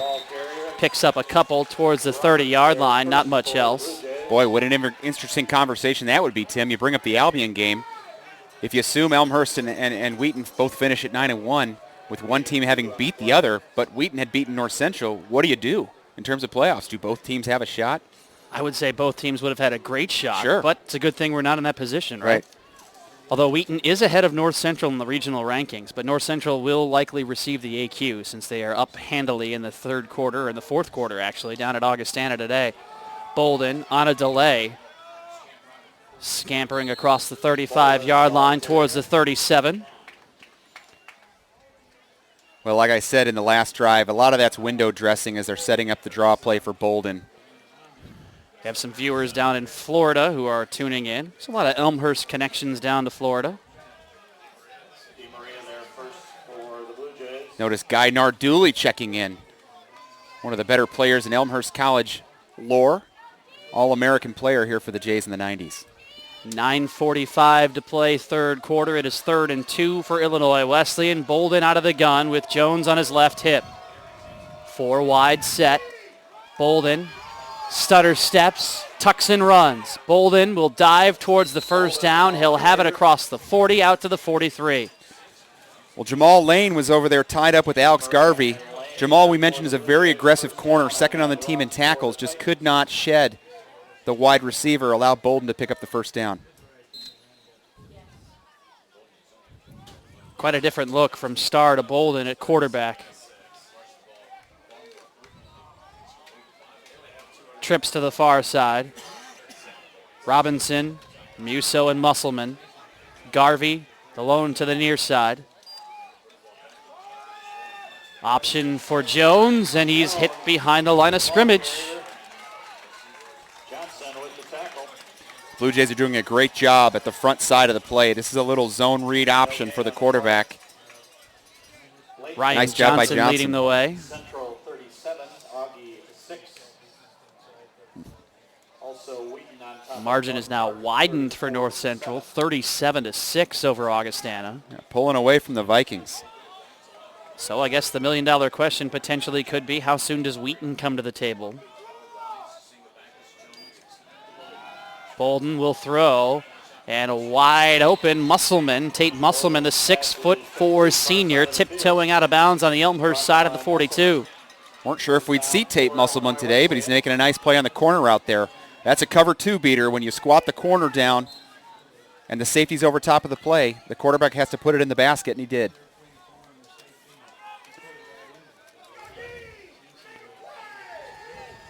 Tate Musselman, 8 touchdowns on the season for Illinois Wesleyan. Bolden on a delayed keep. Great penetration. Wills Massey on the play. Wills Massey, a junior out of Lindenhurst, stuffs Bolden behind the line of scrimmage, and I think it's safe to say that Elmhurst is not going to be fooled very much longer by Bolden. No, Massey's been a youngster that's come on here late in the season. He had 10 tackles against North Park, making some big plays. That time sniffing out the quarterback draw. It's interesting to see across the way, the injured quarterback Rob Gallick is almost serving as a play caller for Illinois Wesleyan. He's the one relaying the signals to Bolden when he comes to the sideline. Pressure coming. Bolden flushed from the pocket. And a floater out of bounds in the vicinity of Brett Robinson. Love the call by defensive coordinator Joe Adam, mixing up the pressure that time, putting a little heat on the quarterback. 3rd and 12. Huge point in the game here for the Blue Jays. They've got to turn away Illinois Wesleyan. If they can, there's 7 minutes to go here in the third quarter. They would take full control of the momentum of this game. Joe Furco waving a towel to incite the faithful. 3rd and 12. 4 wide for Illinois Wesleyan. Garvey split to the near. Bolden stepping up, throwing over the middle, high and incomplete, in and out of the hands of Alec Giles, who already owns an interception today. Giles may have secured his 2nd and the 4th turnover. A break for Illinois Wesleyan, as it's now 4th down rather than a turnover, and Illinois Wesleyan will have to kick it away. Alex Garvey, 2 punts averaging 44 yards per kick today. Andrew Tubeck retreating to his own 10-yard line. And with 7:15 remaining in the third, Garvey set to punt it away. And it's a fake. Option to Garvey. Garvey with open field will pick up a 1st down. Well, it's at that point on the field when you're kind of in that between the 40s area where a fake is very likely, and down 18 with nothing to lose, the Titans Well, they haven't actually draw it signaled up yet. It's going to be a question of where he stepped out of bounds. The referee trying to back up Illinois Wesleyan so he can get a good look over the field.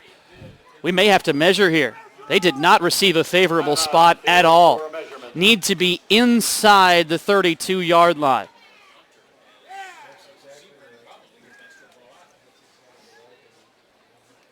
Alex Garvey, back as the punter, received an option on a fake punt. Yep. 4th and 12.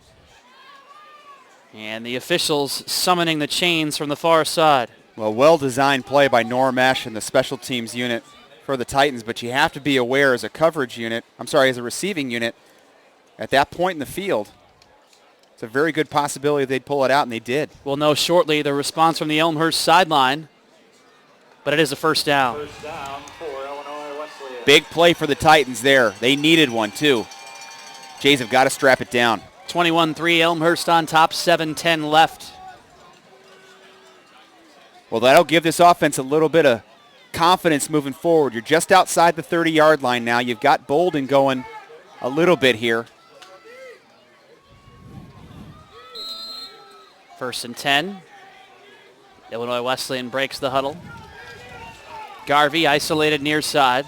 Safety help over the top for Elmhurst. Evangelista in one-on-one coverage far side. Bolden stepping up, testing Evangelista to the end zone, incomplete. A little too strong past the wide open Brett Robinson. You called it right, Tim. It ended up being man-to-man coverage that time. Solo shot. Bolden just missed him, put it a little too long. Almost wonder if that's a chance of just making the read. When you see that man coverage, that's the go route. 6:51 third quarter. Elmhurst 21, Illinois Wesleyan 3. Well, as a base defense, it's typically a 2-high safety shell for this Blue Jay defense, but every once in a while you'll catch him in a 3-high look, single high safety. Bolden just missed him.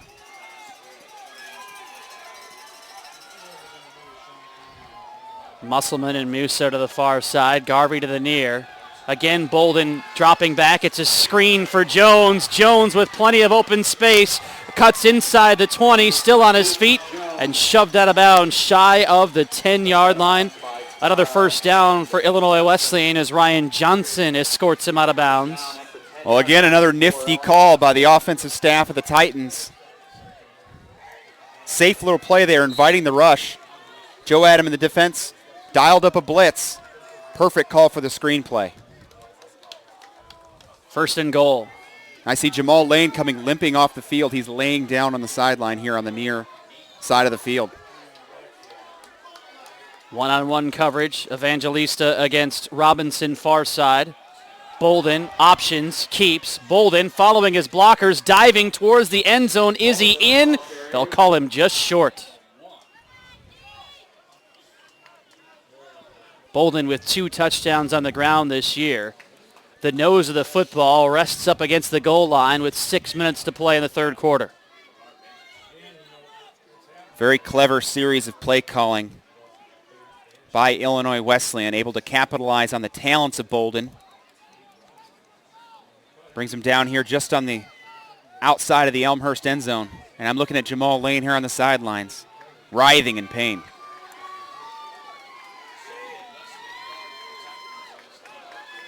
Bolden keeping straight ahead, stood up, reaches out with the nose of the football and pushes it over the top of the pile for the score. First touchdown for Illinois Wesleyan today. Great second effort by the young man there. Big time answer by the Titans.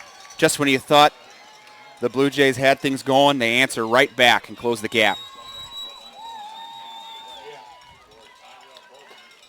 A 12-play drive for Illinois Wesleyan. Actually make that a 13-play drive, covering 71 yards. And a touchdown for Illinois Wesleyan with 5:32 to play in the third. On for the point after. Michael Kelly, high snap. Hold is down, kick is up. The line drive sneaks through. 21-10 with 5:32 to play in the quarter. This Illinois Wesleyan team is not showing signs of giving up today, Tony, as you would expect on the last day of the year. No doubt. We knew that Norm would have his guys ready here today. Would relish the role of playing the spoiler. Certainly a lot of national attention drawn to Langhorse Field today. Huge national implications in the outcome of this game. $3 for students and seniors. Please come out tonight and cheer on the Blue Jays to a victory. Well, we've seen trickery already for Illinois Wesleyan. Would you potentially think about trying an onside kick here? Too soon, I would imagine, but you might be able to catch Elmhurst by surprise, and the Blue Jays actually bringing up a little more than they would usually. Yeah, special teams coordinator Ben Gray here on the sideline. He is communicating with his guys here, and the second line of the receiving unit is up near the 40-yard line for the Blue Jays. Certainly looking for a squibber here by the Titans. 21-10 Garvey getting ready to kick it away for the Titans. on this cool Saturday afternoon.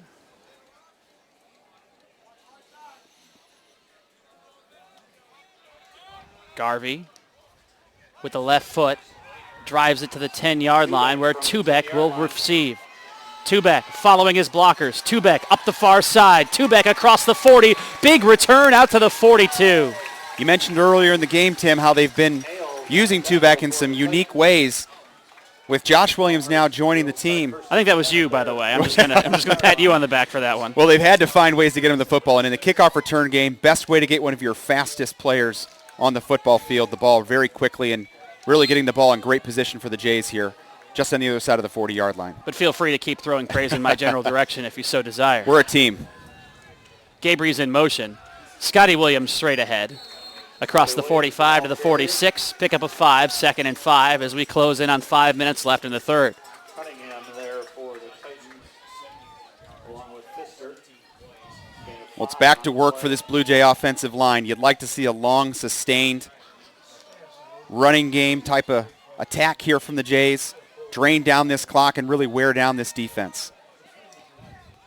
Jamal Lane still limping along the near sidelines. Flags fly at the snap. Scotty Williams gains 4 to midfield, but likely movement before the snap, potentially resulting in a first down here for Elmhurst.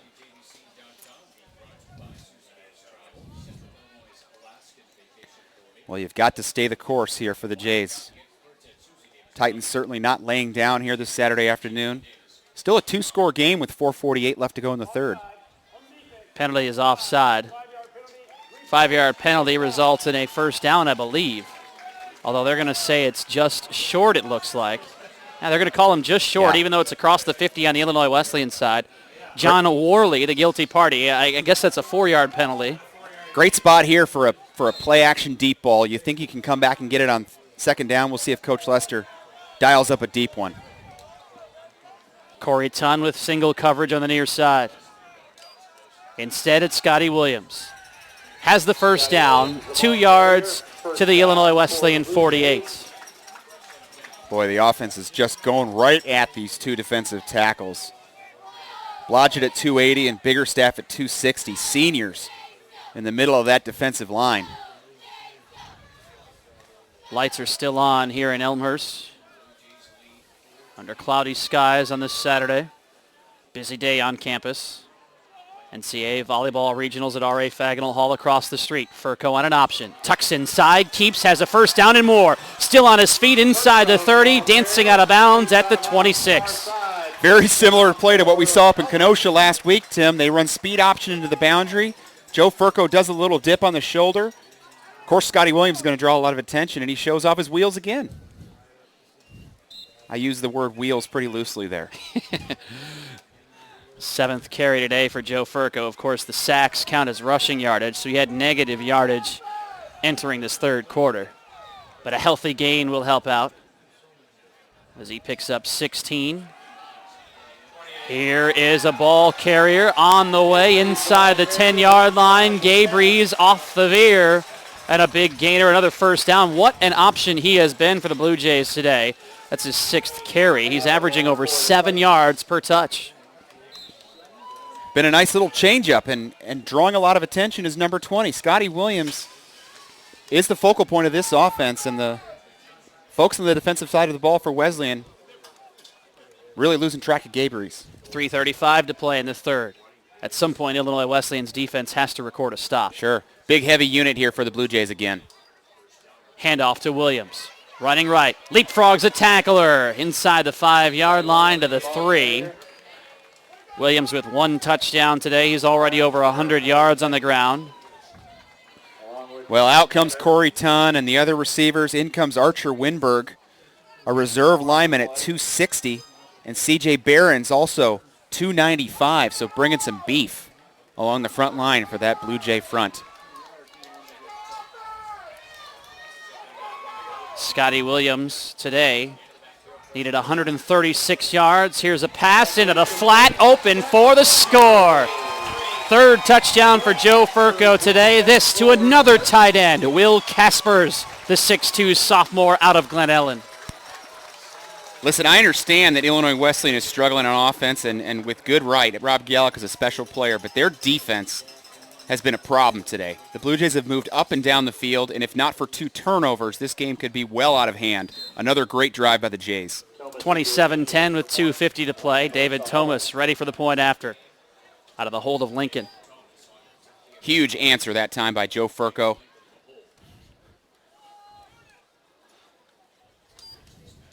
Kick is up, pushing to the right, but sneaking on through. 28-10. As the Blue Jays come up with points yet again. 2 touchdowns here in the quarter. 6-play drive for the Blue Jays. Spanning 59 yards and ticking off 2:42. Well, control the controls, right, Tim? The offensive line leaning on this Illinois Wesleyan defensive front, really controlling the pace of this game. The Blue Jay defense is going to have to come up with a couple more stops here. Try to cruise through to the 4th quarter.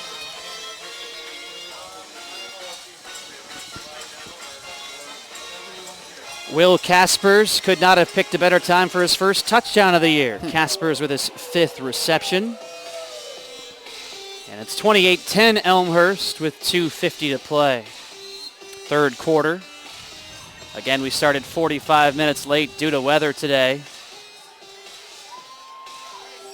Well, this series, Tim, dates back all the way to 1930. This is Illinois Wesleyan holding a commanding lead in the series, 48-10 with a tie mixed in. Tim Lester has never beaten Illinois Wesleyan. That's right. 5 consecutive wins for the Titans. Along with Roberts. Thomas with a high kick, short to the 9-yard line. Cameron Allen on the return. Allen surpassing the 25-yard line. And a lot of extracurricular activity as he makes his way out to the 27. 1st and 10 for Illinois Wesleyan with 2:43 to play in the third.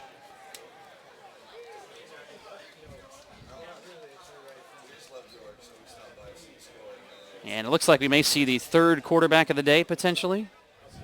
Trying to peer into the huddle. Boy, just trying to find the right mix here. It's Bolden still.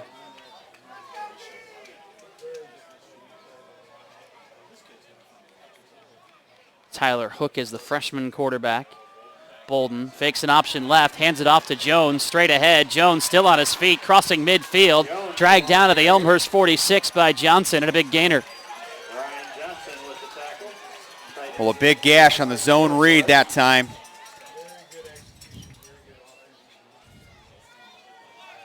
Wesleyan has really found something here with their Bolden unit here. No Jamal Lane for the Blue Jays on defense. We're seeing Jake Paulicki out here at corner in the boundary side for the Jays. Josh Williams is having his left ankle taped. 1st and 10. Bolden on a keep. Follows his blockers as he lets the play develop, and he's inside the 40, down near the Elmhurst 38. Well, it's really just a quarterback power play. You see this out of the I formation quite a bit, but they pull the left guard, Niall Mulcahy. I'm probably butchering the young man's name, but the left That's guard correct. Is that right? I'll give you a pat on the back for that one. Bring it around through the horn there. They double down on the nose, and they bring the left guard through, and it's just like a simple power play, but with the quarterback running the football. Under 2 minutes to play in the third quarter. 28-10, Elmhurst on top. It's a 2nd and 2 for Illinois Wesleyan.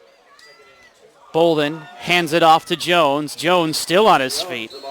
We were noticing before the game during warm-ups, Tony, and the thing that impressed me about Jones is his low center of gravity. Sure. He makes it tough to tackle because there's not a lot of him to hang on to. Jones, to begin with, only 5'9", and then when he crouches with that ball in his hands, you have to get really low to try and drag him down. It's a first down at the 29. Well, the roster lists him at 200 pounds, and rosters can give or take a few pounds here or there, but he depending on how they want to inflate it. Exactly. But certainly you're right. He runs with a very low center of gravity, and he's tough to get down. Trips to the near side for the Titans on 1st and 10. It's an option for Bolden.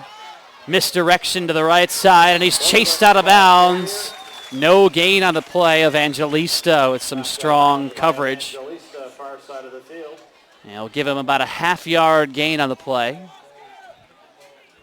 Pretty impressive set of drives here for Illinois Wesleyan, able to move the football pretty successfully down the field. Blue Jays playing a little bit vanilla on the defensive side. Last minute of the third quarter. 4 wide receivers, 2 either way. Bolden shuffles his feet, steps back, broken play, now tries to run. Coming near side, Bolden leapfrogs over a tackler, steps out of bounds inside the 20. Chased out of bounds near side by Paulicki. Well, there's not a lot you can do to draw up something to defend that. Bolden just using his athletic ability to scramble. Illinois Wesleyan does have a touchdown here in the third quarter. Elmhurst led 14-3 at the half. It's been a 14-7 margin for the Blue Jays here in the third, but Illinois Wesleyan has shown an ability to move the football with Bolden as the quarterback. And remember, in the first half, it was all Alex Starr. Out of the gun. Bolden keeps. And he is forced outside the numbers and pushed backwards. Well, Tim, you mentioned Alex Starr in the first half. Looking back now, that may have been a poor decision by Normesh and the coaching staff. Bolden's really gotten this Titans team moving. Third quarter in the books. Elmhurst 28, Illinois Wesleyan 10. 15 minutes away from a share of the first CCIW championship since 1980. We'll have the thrilling conclusion in moments on Blue Jay TV.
Start of the fourth, 2nd and 10 for Illinois Wesleyan. Elmhurst 28, Illinois Wesleyan 10.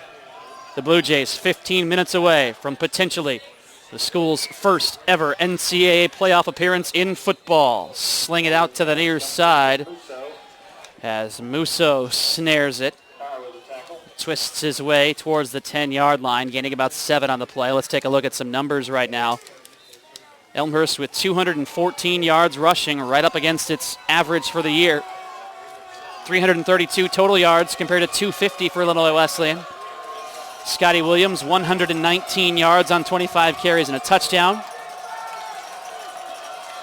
Elmhurst still dominating in the time of possession. 3rd and 3.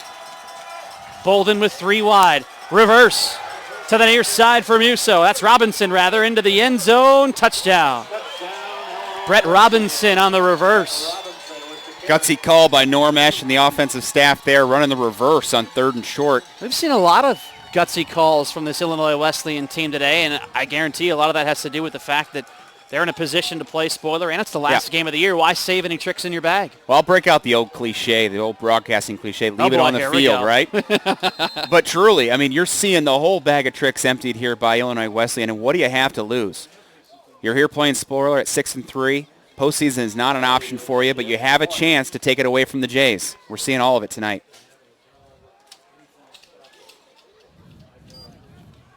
Kelly on for the extra points. And good. 28-17, Illinois Wesleyan with a response. It's been back and forth here in the second half. Each team has scored 14 points. However, Illinois Wesleyan needs to find a way on defense to make something happen, either another turnover. Elmhurst turned it over twice in the first half, remember, or potentially a stop on defense, which is something they have not been able to do today either. Joe Furco, 11 of 14, 118 yards and 3 touchdowns. In the first half, Furco was throwing the ball more than he has been here in the second.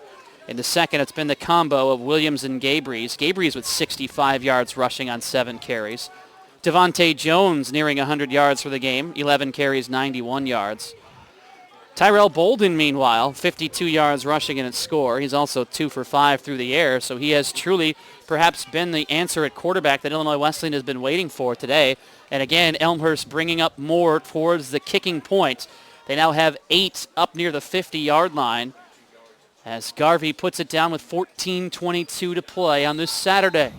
Well, Wesleyan has endured some brutal injuries so far this year, and their 2 deep has been decimated. But the biggest stat that jumps off the page for me, Tim, is the rushing yardage. The Illinois Wesleyan defense had been giving up an average of 120 on the ground per game, 214 so far today. Tubeck from the 8-yard line. Coming near side, flags fly all over the place, and Tubeck will cross the 40-yard line. Another good return, but this might be coming back as a flag comes late. Maybe these will offset. The back judge came all the way back from the 40-yard line, and on the other side, it was a great block on the near side of the field at the 30-yard line, a very clean block. But from 30 yards away, the back judge throws a flag and disrupts the play. Well, in terms of the CCIW playoff implications. North Central is now in with a 37-6 win over Augie. They will be the AQ. Not officially, I suppose, because if Illinois Wesleyan were to come back in this ball game, then it would put the head-to-head between Wheaton and North Central. Block in the back against Elmhurst, the first foul. And that's apparently the only foul. Oh, it was a dead ball foul as well. Personal foul against Illinois Wesleyan. So I guess it's a net gain of 5 yards for Elmhurst off of the penalties. Well, there's good calls and there's bad calls, but my issue is the back judge, who's 30 yards away from the play, heaves his flag across midfield when he clearly wasn't in position to make the play. It ends up working out okay for the Jays here, but could have been a much bigger play. In the NCAC today, Denison upset Kenyon. Wittenberg beat Oberlin. Ohio Wesleyan over Worcester. Kenyon out of the playoff picture. Wittenberg now the AQ. Ohio Wesleyan still on the board ahead of Wheaton in that battle for a Pool C slot. Isn't it great that we're talking playoffs, though? Division III does it right, don't they? And flag coming in again. Whoa. A bunch of flags here. Late action as Tom Lindahl the carry. Boy, it's getting very chippy. Tim Holloway, the junior safety, comes in and cleans Chase Hamby's clock in the back. Flag came out late. Illinois Wesleyan looking to make something happen on defense. Down 2 scores with 14:06 to play.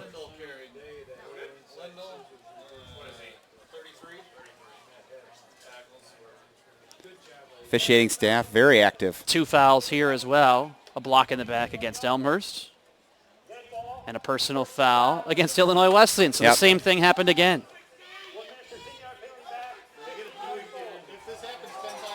It's going to be an automatic first down, though, for Elmhurst. And again, a net gain of 5 off of the penalties.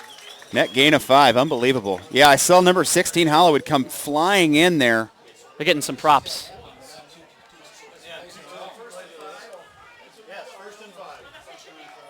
Goodness gracious, just trying to get a drive started here. But the Blue Jays will start at the 40-yard line, just shy of the 40-yard line. Senior quarterback will lead them out. 1st and 10 for Elmhurst. Set up at the 38-yard line. Elmhurst in the blues. I love those uniforms with the combination colors. The sky blue up against the navy blue, and the officials are actually discussing how they are going to mark this. Initially had called it 1st and 5, then moved the chains forward to make it 1st and 10, and the umpire congregating with the referee officially. Well, you mentioned the jerseys. Quite a few different little touches here around the stadium. The jerseys obviously introduced a season ago, but the field is brand new. The lights you mentioned earlier in the game. We have some wraps around the field as well. So some upgrades to Langhorse Field. They'll keep it 1st and 10. Clock is running, 14 minutes to play. 28-17, Elmhurst on top. Furco out of the pistol. Pressure coming up front. Handoff straight ahead as a flag flies. That'll be offside against Illinois Wesleyan. Scotty Williams is short.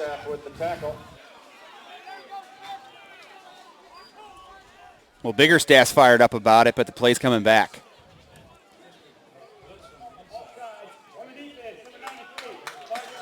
Credit Joe Furco as well. Another senior move in his ability to kind of deke out the Illinois Wesleyan defense. Changing the snap counts. Well, it's an interesting position mentally for the Jays to be in. Clearly the favorites coming into this Saturday and in the driver's seat in the CCIW.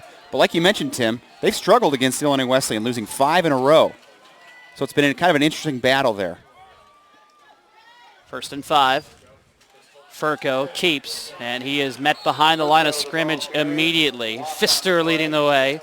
Kyle Pfister, the first to hit Furco, a loss of 3 on the play, back to the 40-yard line. 2nd down and 8. We've only seen 1 pass attempt for the Blue Jays here in the second half, and we're 2 minutes into the 4th quarter. Joe Furco had 13 at the half. He has 14 at this point with 13:05 left to go. They've abandoned the passing game here, and Illinois Wesleyan is playing downhill football.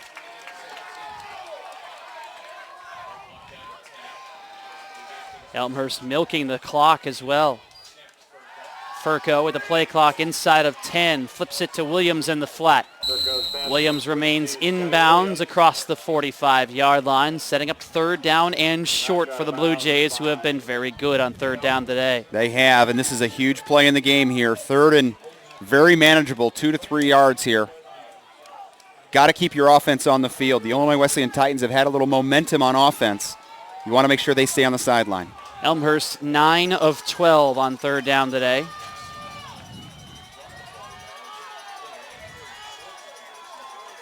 And take a look at the safeties for Illinois Wesleyan. Down at about 5 or 6 yards. It's man-to-man coverage on the edges. 9 in the box and motion before the snap. The play clock may have ran out on them. False start on Elmhurst. Now it's 3rd and 8, and you would think potentially a passing situation here for Furco with 12:07 left. Well, certainly opens up the playbook a little bit. Wesleyan committing 9 men to the box that last play to take away number 20. Furco's going to have to get it done with his arm here.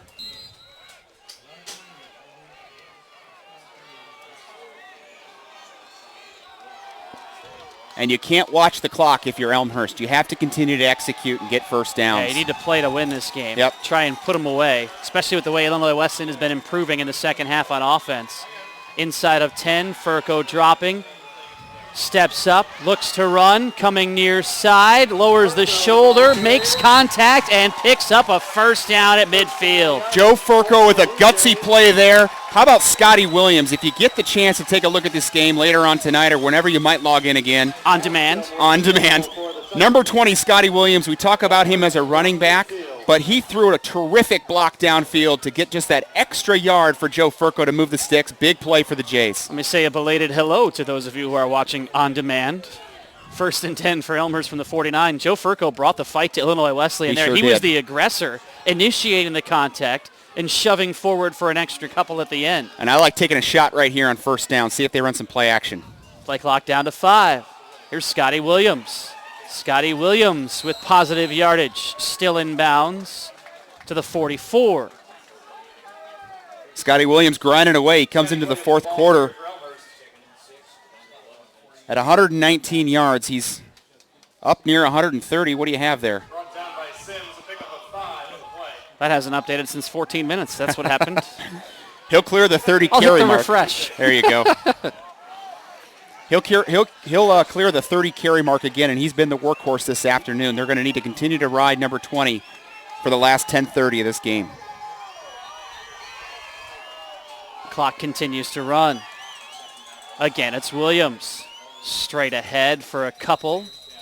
Up to the 42.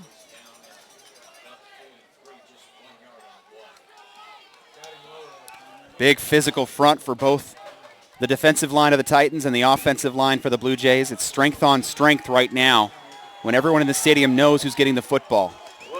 Yes, all Elmhurst games are available on demand. You can go back and watch them right here through Blue Jay TV or YouTube as well. Any game throughout the year, including today, any sport that's been broadcast on Blue Jay TV as well. Inside of 10 minutes, play clock winding down and a timeout for Elmhurst with 9:55 left in the game.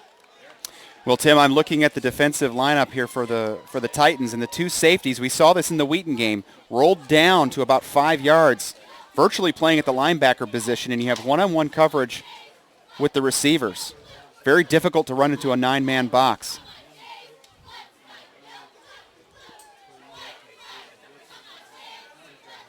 .955 here left in the game. Coach Lester has got his troops rallied here at the 50-yard line. Big game at Langhorse Field. The crowd is still buzzing.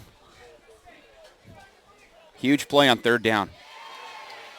3rd and about 4 for Elmhurst. Do you expect anything other than Scotty Williams here? You know, I don't think that the Wesleyan Titans are going to allow you to give it to Williams. They're taking away the running game with their formations. You're giving them one-on-one coverage on the edge. We'll see if Coach Lester trusts his senior quarterback, and we won't see the senior quarterback on the field. We have the Wildcat look. Scotty Williams, the quarterback. He's joined by Evan Lesky, 6 foot, 190-pound freshman out of Michigan. The Wildcat look. Williams running left, close to the first down. No signal yet. This will be very close. He needed to reach the 39-yard line for a first down, and the line judge is motioning first down Elmhurst. Big time play. Both coaching staffs know what's at stake that time. Scotty Williams just muscling forward. Going behind his left tackle, the senior, Charlie Homoki. 11 of 14 on third down for Elmhurst. Just incredible today. Great call by Coach Lester. Scotty Williams at 129 yards on the ground. It means he's 7 away from becoming second all-time in CCIW history. Lindahl in motion. It's a play fake. Taking a shot. Underthrown. And good coverage on the play by Deagle, who ended up like a defensive back, knocking it away from Paul Pano, the safety in coverage. Pano had a beat on it that time. It was a cover 2 look for the Wesleyan Titans.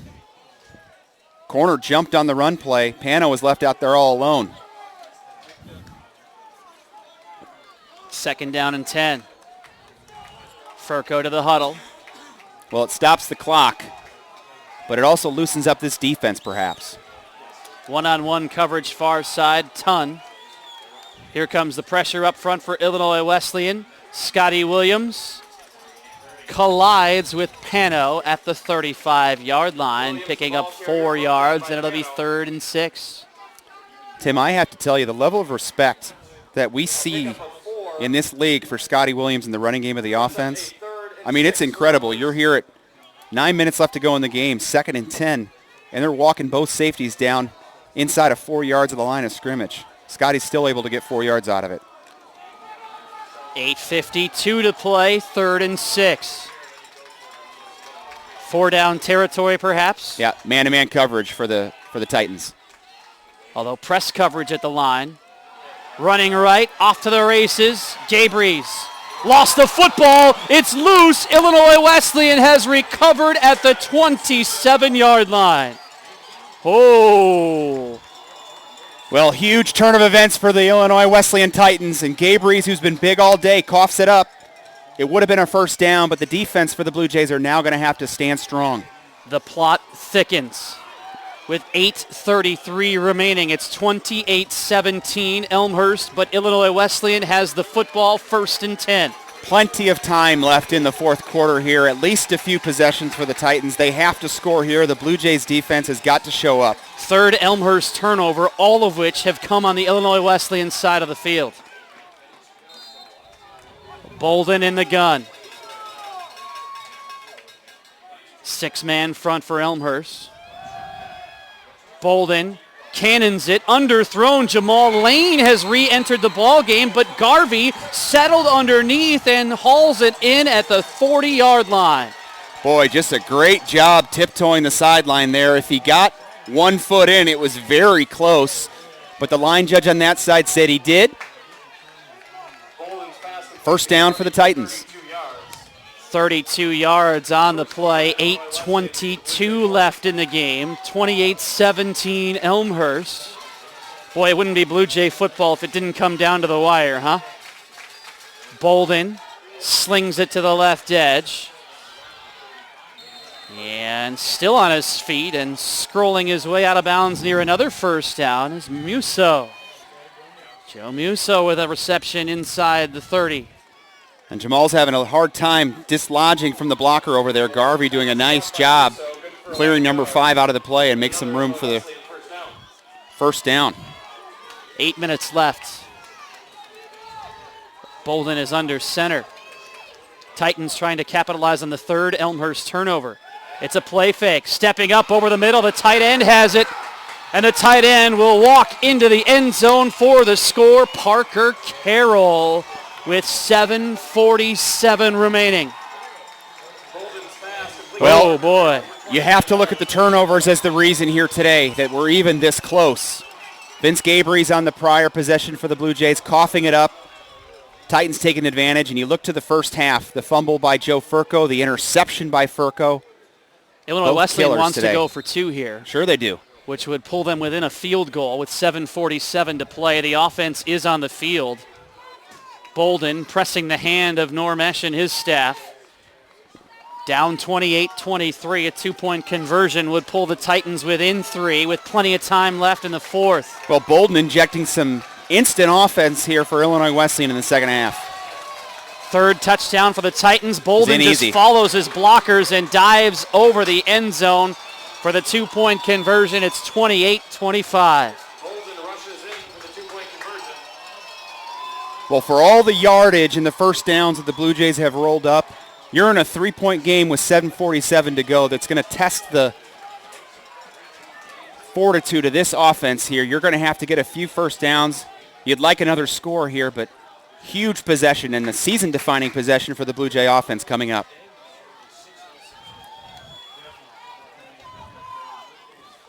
$7:47 remaining. Illinois Wesleyan will kick off. We talked about how the defense was going to need to make a play for the Titans.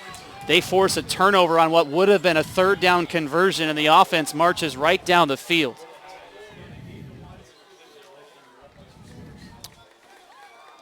A lot of credit goes to the coaching staff and the players on the visitor sideline today. They have hung in there with the 20th ranked team in the nation. That perhaps is the biggest theme so far for Illinois Wesleyan, the ability to stick with it. Certainly uncharted waters here today for the Blue Jay fans, alumni, players, coaching staff. We'll see how they can respond here, and this is where you might see that onside kick with all the momentum to their backs. Still think it would be a little risky here, but I guess you never know. Well, so would a fake punt on 4th and 15, you know, so you never know here.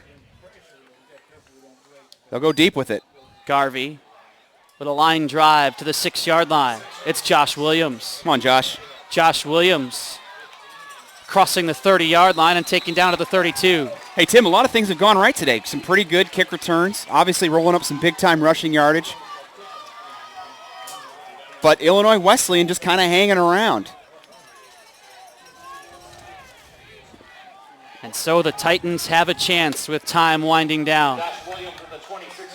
Well, this is where you lean on your seniors. You have 5 of them on offense. 6 of them, excuse me. 19 seniors honored before the game today. Joe Furco, one of those. Furco hands it off to another senior, Scotty Williams, and he is met immediately shy of the 35-yard line. Well, there is no lack of energy on the visitors' sideline. The Illinois Wesleyan folks are fired up. This defense is playing with its wind to its back here. Offense has got to get something going. Second and 8. Elmhurst with 2 timeouts remaining. Illinois Wesleyan with 3. Play fake for Furco. He'll angle right, wait, allow the play to develop, and scoot out of bounds shy of the 40-yard line. Kyle Pfister out there, number 44, the linebacker, kind of playing cat and mouse with Furco that time. And here comes the Wildcat look. Furco off the field. It'll be Williams. Tony, it is third down, and a big third down upcoming for the Blue Jays with 6:48 to play.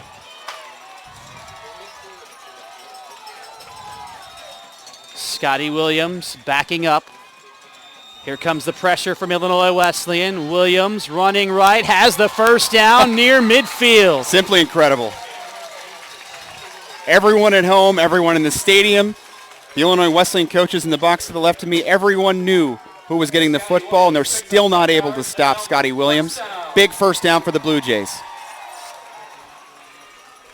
Back comes Joe Furco, and he's walking out to the huddle. And Clock you can becomes afford your to take friend some here. more time. Yep. Some anxious fans here. I'm looking along the far sidelines, lined with Elmhurst football alums. Tense moments here at Langhorse Field. 6:05 remaining. Gabriel's in motion. Scotty Williams met and dropped behind the line. At what point do you start to think about timeouts if you're Illinois Wesleyan? Well, Tim, I was just thinking that very thing. I mean, as an offense, Illinois Wesleyan has shown the propensity to score very quickly here in the second half, especially with Bolden at the helm. Time doesn't seem to be too much of an issue right now with 5:40.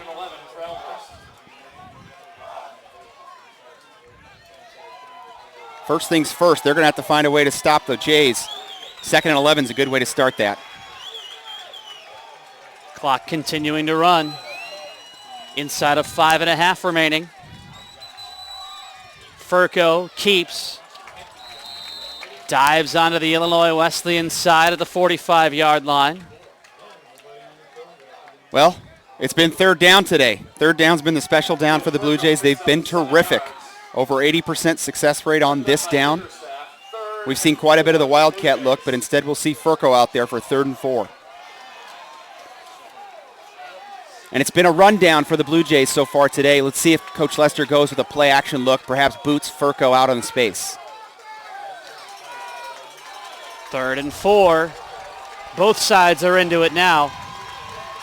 4:43 to play. Handoff to Williams. Straight ahead, forward progress to the sticks. No signal of yet from the officials. Referee will come have a look based off of the spot, and it'll call for a measurement. Well, Scotty Williams is listed in your program at 5'6", 170, and I have spent a lot of time standing next to Scotty Williams. That's pretty accurate. He just ran over Mike Kraft, a senior middle linebacker at over 200 pounds for the first down. 4:28 to play. Here's the mark, short by an inch. Well, here's the issue for the Blue Jays. They don't work under center. A quarterback sneak is not an option in this offense. It's pistol all day for the Blue Jay attack. It's going to have to go into the belly of Scotty Williams. Big lineup. On come the extra offensive lineman. Yeah. Is there anyone else you trust in the CCIW more than number 20 with the football here? But there'll be 9 heading downhill for the Titans. Make some noise wherever you are. 4th and inches, 4:28 remaining. Boy, it's basically goal line defense for Illinois Wesleyan here.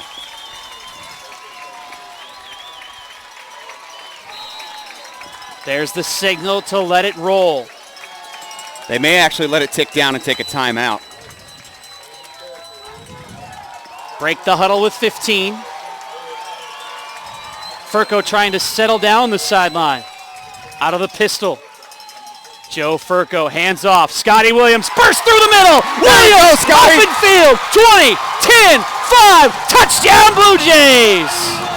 When you needed him the most, the senior shows up. Scotty Williams breaks loose, and it may be the biggest run in Elmhurst College football history. Second score for Williams today. He broke free like he left his wallet in El Segundo. I had to break out a reference for you from Tribe Called Quest.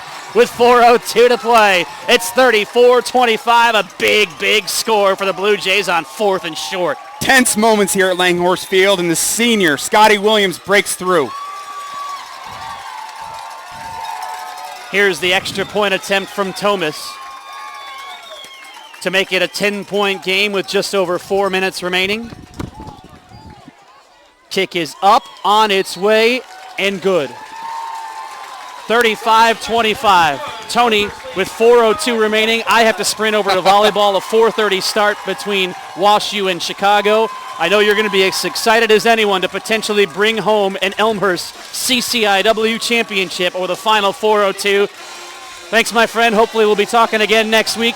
Enjoy the last 4 minutes and 2 seconds. Tim, good luck to the Lady Blue Jays over there, and we'll take it home from here. 35-25 with 4:02 remaining in the game.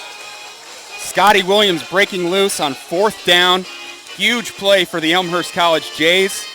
10-point lead here, 4:02 remaining. The Titans have shown an ability to score very quickly here in the second half. They've opted to go with Bolden, and he has put up big-time numbers here. 22 points here in the second half for the Titans. They'll be down 2 scores here, 35-25. Of course, everyone watching and everyone around the stadium knows what's at stake. A win by Elmhurst would secure the Blue Jays at least a share of their first CCIW championship since the 1980 season. An Elmhurst victory would also put the Blue Jays in excellent position to compete in the NCAA playoffs for the first time in school history. So Thomas will tee it up. He'll send it down to about the goal line. Good coverage by the Jays as the Titans will take over at their own 25-yard line. Under 4 minutes now. 3:55 left to go in the game. 2 scores down are the Titans. The Blue Jay defense will play bend but don't break here and try to use as much of this clock as possible. Pretty good set of receivers out there for Bolden. Joe Musso, Brett Robinson, Alex Garvey, Tate Musselman. Here's Bolden in the shotgun. It'll be a draw play. Blue Jays able to wrap him up. Short gain, and more importantly, the clock will continue to tick under 3:45. Tackled by Roberts. Charlie Roberts in on the tackle. A 2-yard pickup, 2nd and 8. The Titans will shift here into a 2-by-2 formation. Spread look for Illinois Wesleyan. Quick pass and incomplete. Jamal Lane on the coverage. That was Brett Robinson on the slant route. It stops the clock and brings up a 3rd and long. 3rd and 8. Certainly 4-down territory here for Illinois Wesleyan. Bolden has provided a spark for the Titans here in the second half, and he's shown an ability to scramble and pick up first downs. The Blue Jay defense will play with 2 high safeties. Your linebackers are Wayne Tuxon, George D. Marita, and Brian Bonds. 2-by-2 look for the Titans. Single back. Shotgun look for Illinois Wesleyan. Bolden slings it down the near side. Complete. That's Alex Garvey making a play on the near hash, moving the sticks. Keeping the drive alive for Illinois Wesleyan. 3:20 now left to go in the game, and the clock will stop momentarily. Once the sticks are reset, we'll get it going again. Speed option now. Gets it on the edge. Great job by the Elmhurst defense. Devontae Jones was swallowed up that time. And the clock will continue to roll. Now to 3 minutes left to go in the game. Ball's on the far hash, the 45-yard line.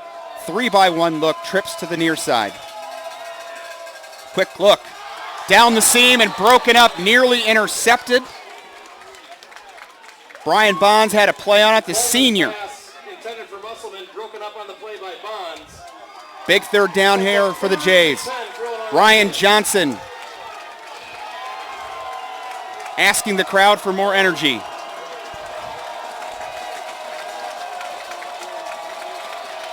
Unbelievable atmosphere at Elmhurst Field. Here's 2-by-2. Bolden in the shotgun. He'll have Devontae Jones to his left. Deep drop and he'll scramble. Vakari chasing him down. Bolden will scamper out of bounds to the near side. It'll be a 4th down play, and this could do it.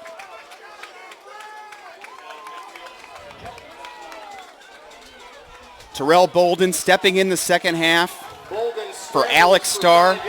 The Illinois Wesleyan offense was stagnant through 2 quarters. But Bolden has kept him alive here in the second half, and the Blue Jays have 2:30 and ticking right now. And just over 10 seconds in the play clock, Bolden's going to have to hurry. It's trips to the far side of the field. Bolden looks, waiting. Lobs one deep over the middle. It's Joe Musso with a move. He's on his feet. Able to get into the end zone. Touchdown, Illinois Wesleyan. So Terrell Bolden able to keep the play going. Joe Musso able to squeak free down the middle of the field, and a big touchdown for the Titans keeps this game in doubt. 35-31 with 2:08 left to go in the game. It will most certainly now come down to an onside kick. Big extra point coming up for the Titans.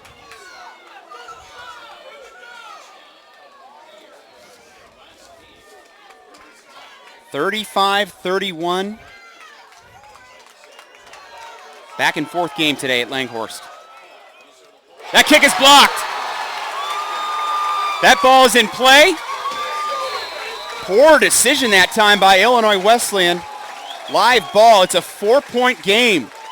Huge block by the special teams unit for the Jays. keeps it at a touchdown game, 35-31 with 2:08 left to go in the game. Incredible turn of events. After the Titan touchdown, the score, Elmhurst 35, Illinois Wesleyan. So here we are, folks. 2:08 to go in the game. An onside kick certainly on its way here. The Blue Jays are simply a recovery and a first down away from their first playoff appearance in school history. We'll review the CCIW tiebreaker with you. The Blue Jays entered today's game tied with both North Central and Wheaton at the top of the CCIW standings. If Wheaton and North Central both win their games, which that has already happened, North Central would earn the league's automatic bid. If Elmhurst can hang on here against Illinois Wesleyan, they would be in the Pool C consideration for the NCAA Division III playoffs. Currently ranked third in the region, you would think that a win here today would put the Blue Jays in very good position looking for a postseason berth. But first things first, we have an onside kick upcoming. 9 Blue Jays, 9 blue jerseys up around the 45-yard line. 5 along the front line, 4 along the back. Big recovery there. That's Ryan McGuire, the senior, number 45. The onside kick attempt is recovered by Ryan McGuire.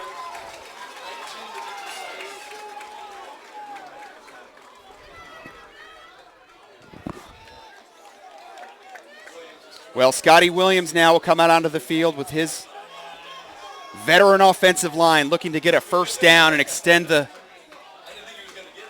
clock here. Scotty Williams is sitting on 200 yards, folks. It's been one heck of an afternoon for this offense. They've turned the ball over a couple of times, allowed the Wesleyan Titans to hang around. IWU has fought back here. It's a 4-point game, 35-31. Into the belly of Williams, and he'll cut into the middle of this defensive line. The clock is stopped right away. A timeout comes from the Wesleyan sidelines.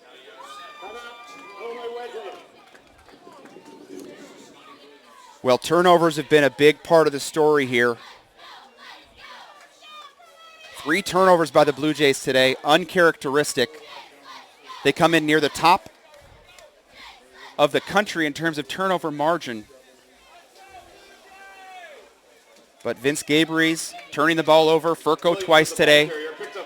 Here we are at 35-31 with 2:01 left to go in the game.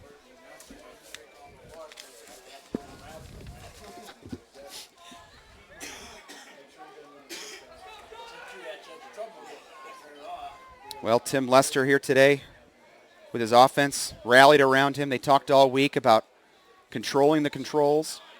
It's been a lunch pail effort here for the Blue Jays all season long. Very workmanlike attitude. He's instilled a very different culture than what has existed here at Langhorse Field in seasons past. This is a team that believes they can win. It's a team that knows in every single game they're going to have an opportunity to be successful. And here they are. 2 minutes to go and 4 points ahead of the Illinois Wesleyan Titans. A possible playoff berth on the line here for the Blue Jays. 2nd and about 9, we'll call it, on the near hash. Into the belly of Gabrey's it goes, and he'll cut across the center for about 2 or 3 yards. The clock will stop immediately, now under 2 minutes to go in the game. A big 3rd and long.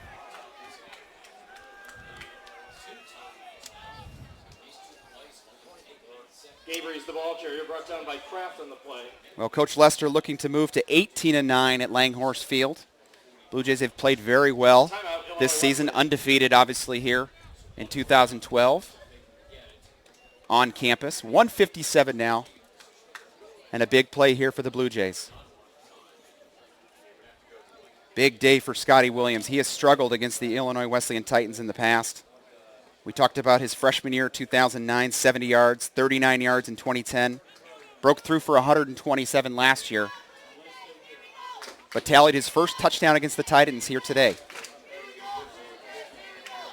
And he'll be asked once more to move the sticks here. 3rd and 7. And everything on the line for Blue Jays. Ball will be on the 45-yard line. just outside the 45.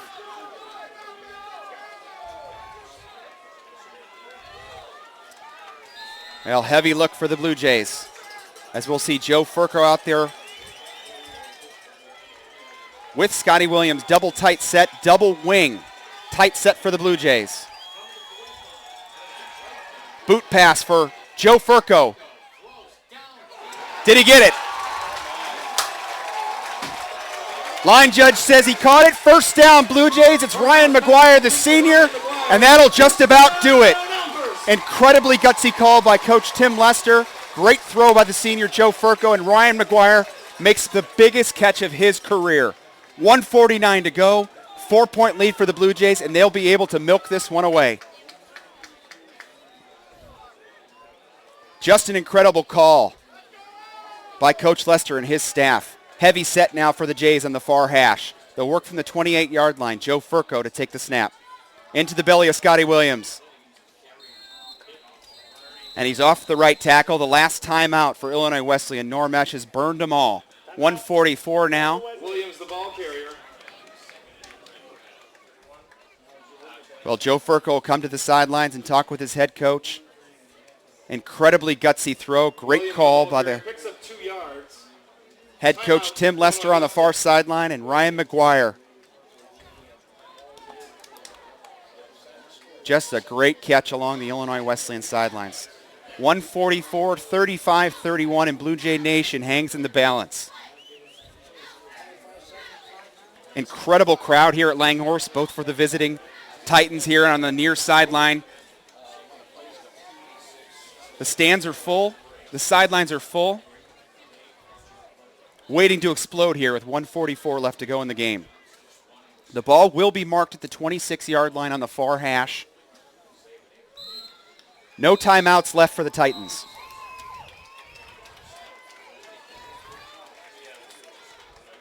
Well, out trots the heavy package for the Blue Jays. It'll be Wildcat, and Scotty Williams will take the snap directly. He'll be joined by Evan Lesky in the backfield.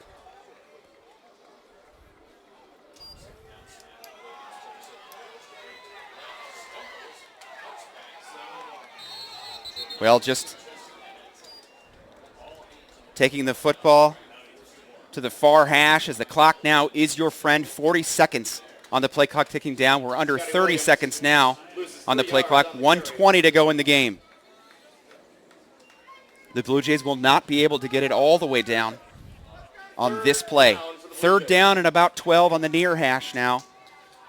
Ball will be spotted just inside the 30-yard line, and back comes Furco.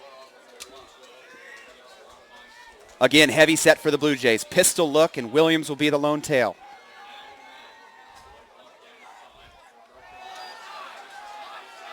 Titans were offsides, no flag. Williams forced out of bounds.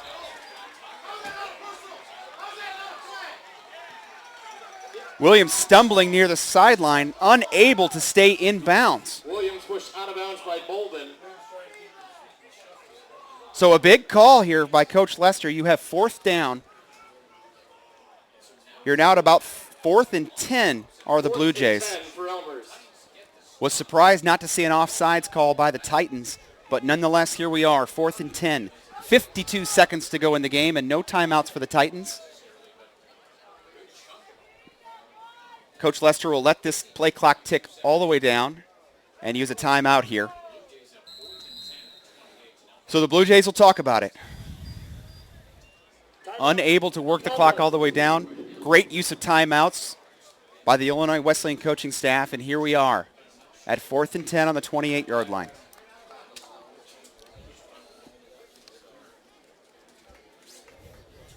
Blue Jays huddled around Coach Lester.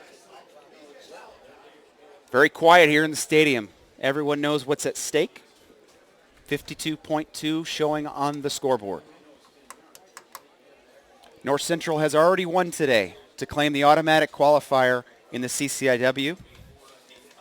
Elmhurst can go a long way to defining their playoff potential here with a victory, but they'll have 52 seconds and a 4-point lead left to go here.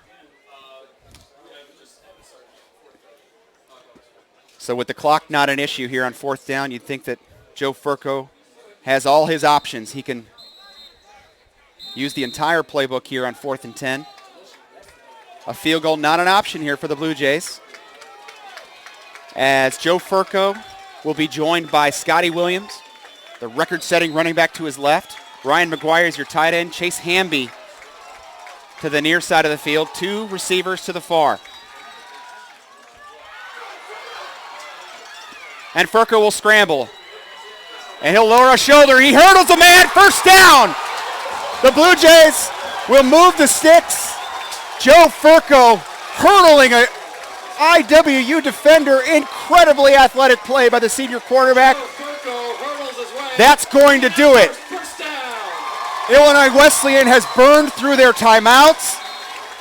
They have no way to stop the clock. It's ticking under 37, 36, 35. One more snap for the Blue Jays, and I see Jake Lincoln, the senior, out there right next to Joe Furco. Furco will take the snap and kneel down. It's a victory for the Blue Jays. They're 9-1 and have had the best season in Elmhurst College football history.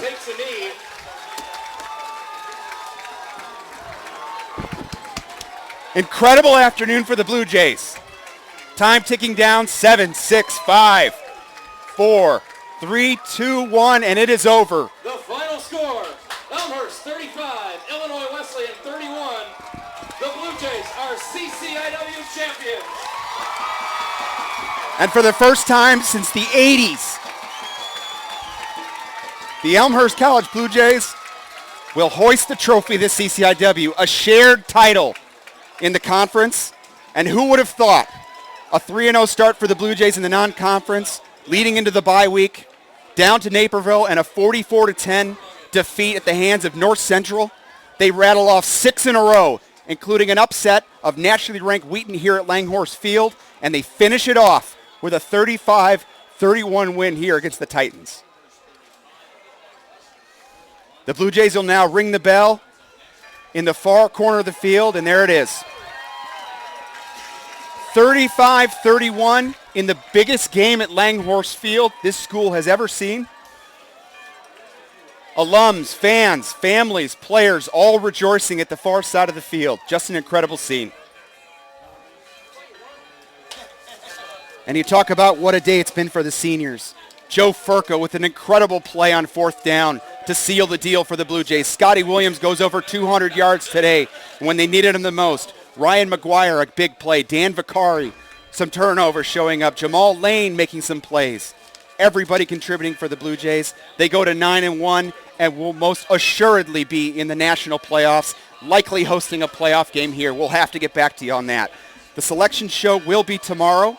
You can go through elmhurst.edu to find out where your Blue Jays fit in, or ncaa.com tomorrow at 5 p.m. Central to check in with the selection show and see what happens with your Elmhurst College Blue Jays. 35-31 is the final. Just an incredible scene on the far side of the field.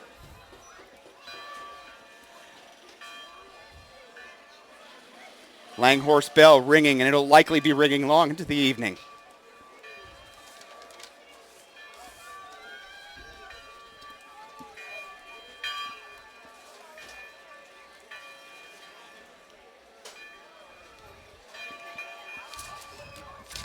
We'll get some stats here for you momentarily as the Blue Jays close it out here, and generations of Blue Jay players now embracing on the sidelines. What a day. What a day, not just for these seniors and for these Blue Jays, but for generations of Blue Jays behind them. A breakthrough season for the Elmhurst College team that has had a lot of potential in the last few years. Finally shows up on the field here today, 9-1.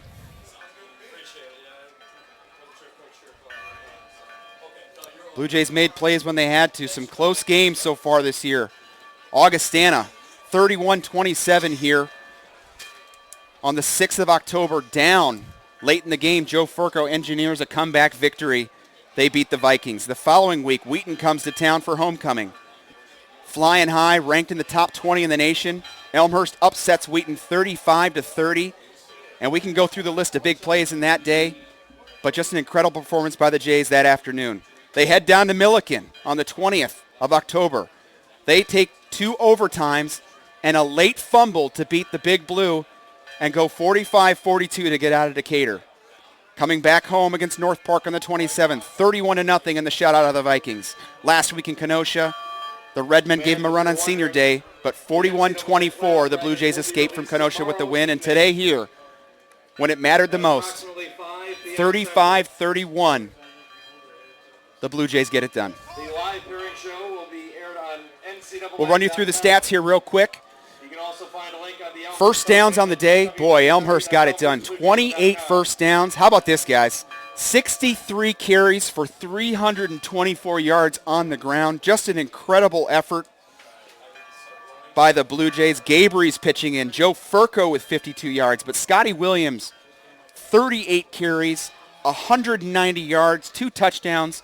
And most importantly, he got the first downs when he needed them, when everyone in the stadium knew who was getting the football. Scotty Williams got it done.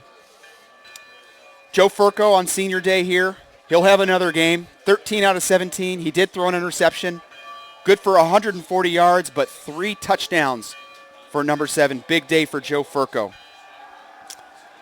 Receiving, Scotty Williams was the leader. 5 catches for 39 yards. Ryan McGuire caught a touchdown pass. So did Vince Gabri's. Tackles, Ryan Johnson led the day. 8 tackles. Dan Vicari was the leader on defense, though. 6 tackles, 2 big forced fumbles, and a fumble recovery, And the Jays run away 35-31. So big day here at Langhorse Field. Make sure you tune in tomorrow for the selection show to see where the Jays fit in. Looking forward to talking to you next week. From Langhorse Field, 35-31, final score. The Jays are dancing. Take care.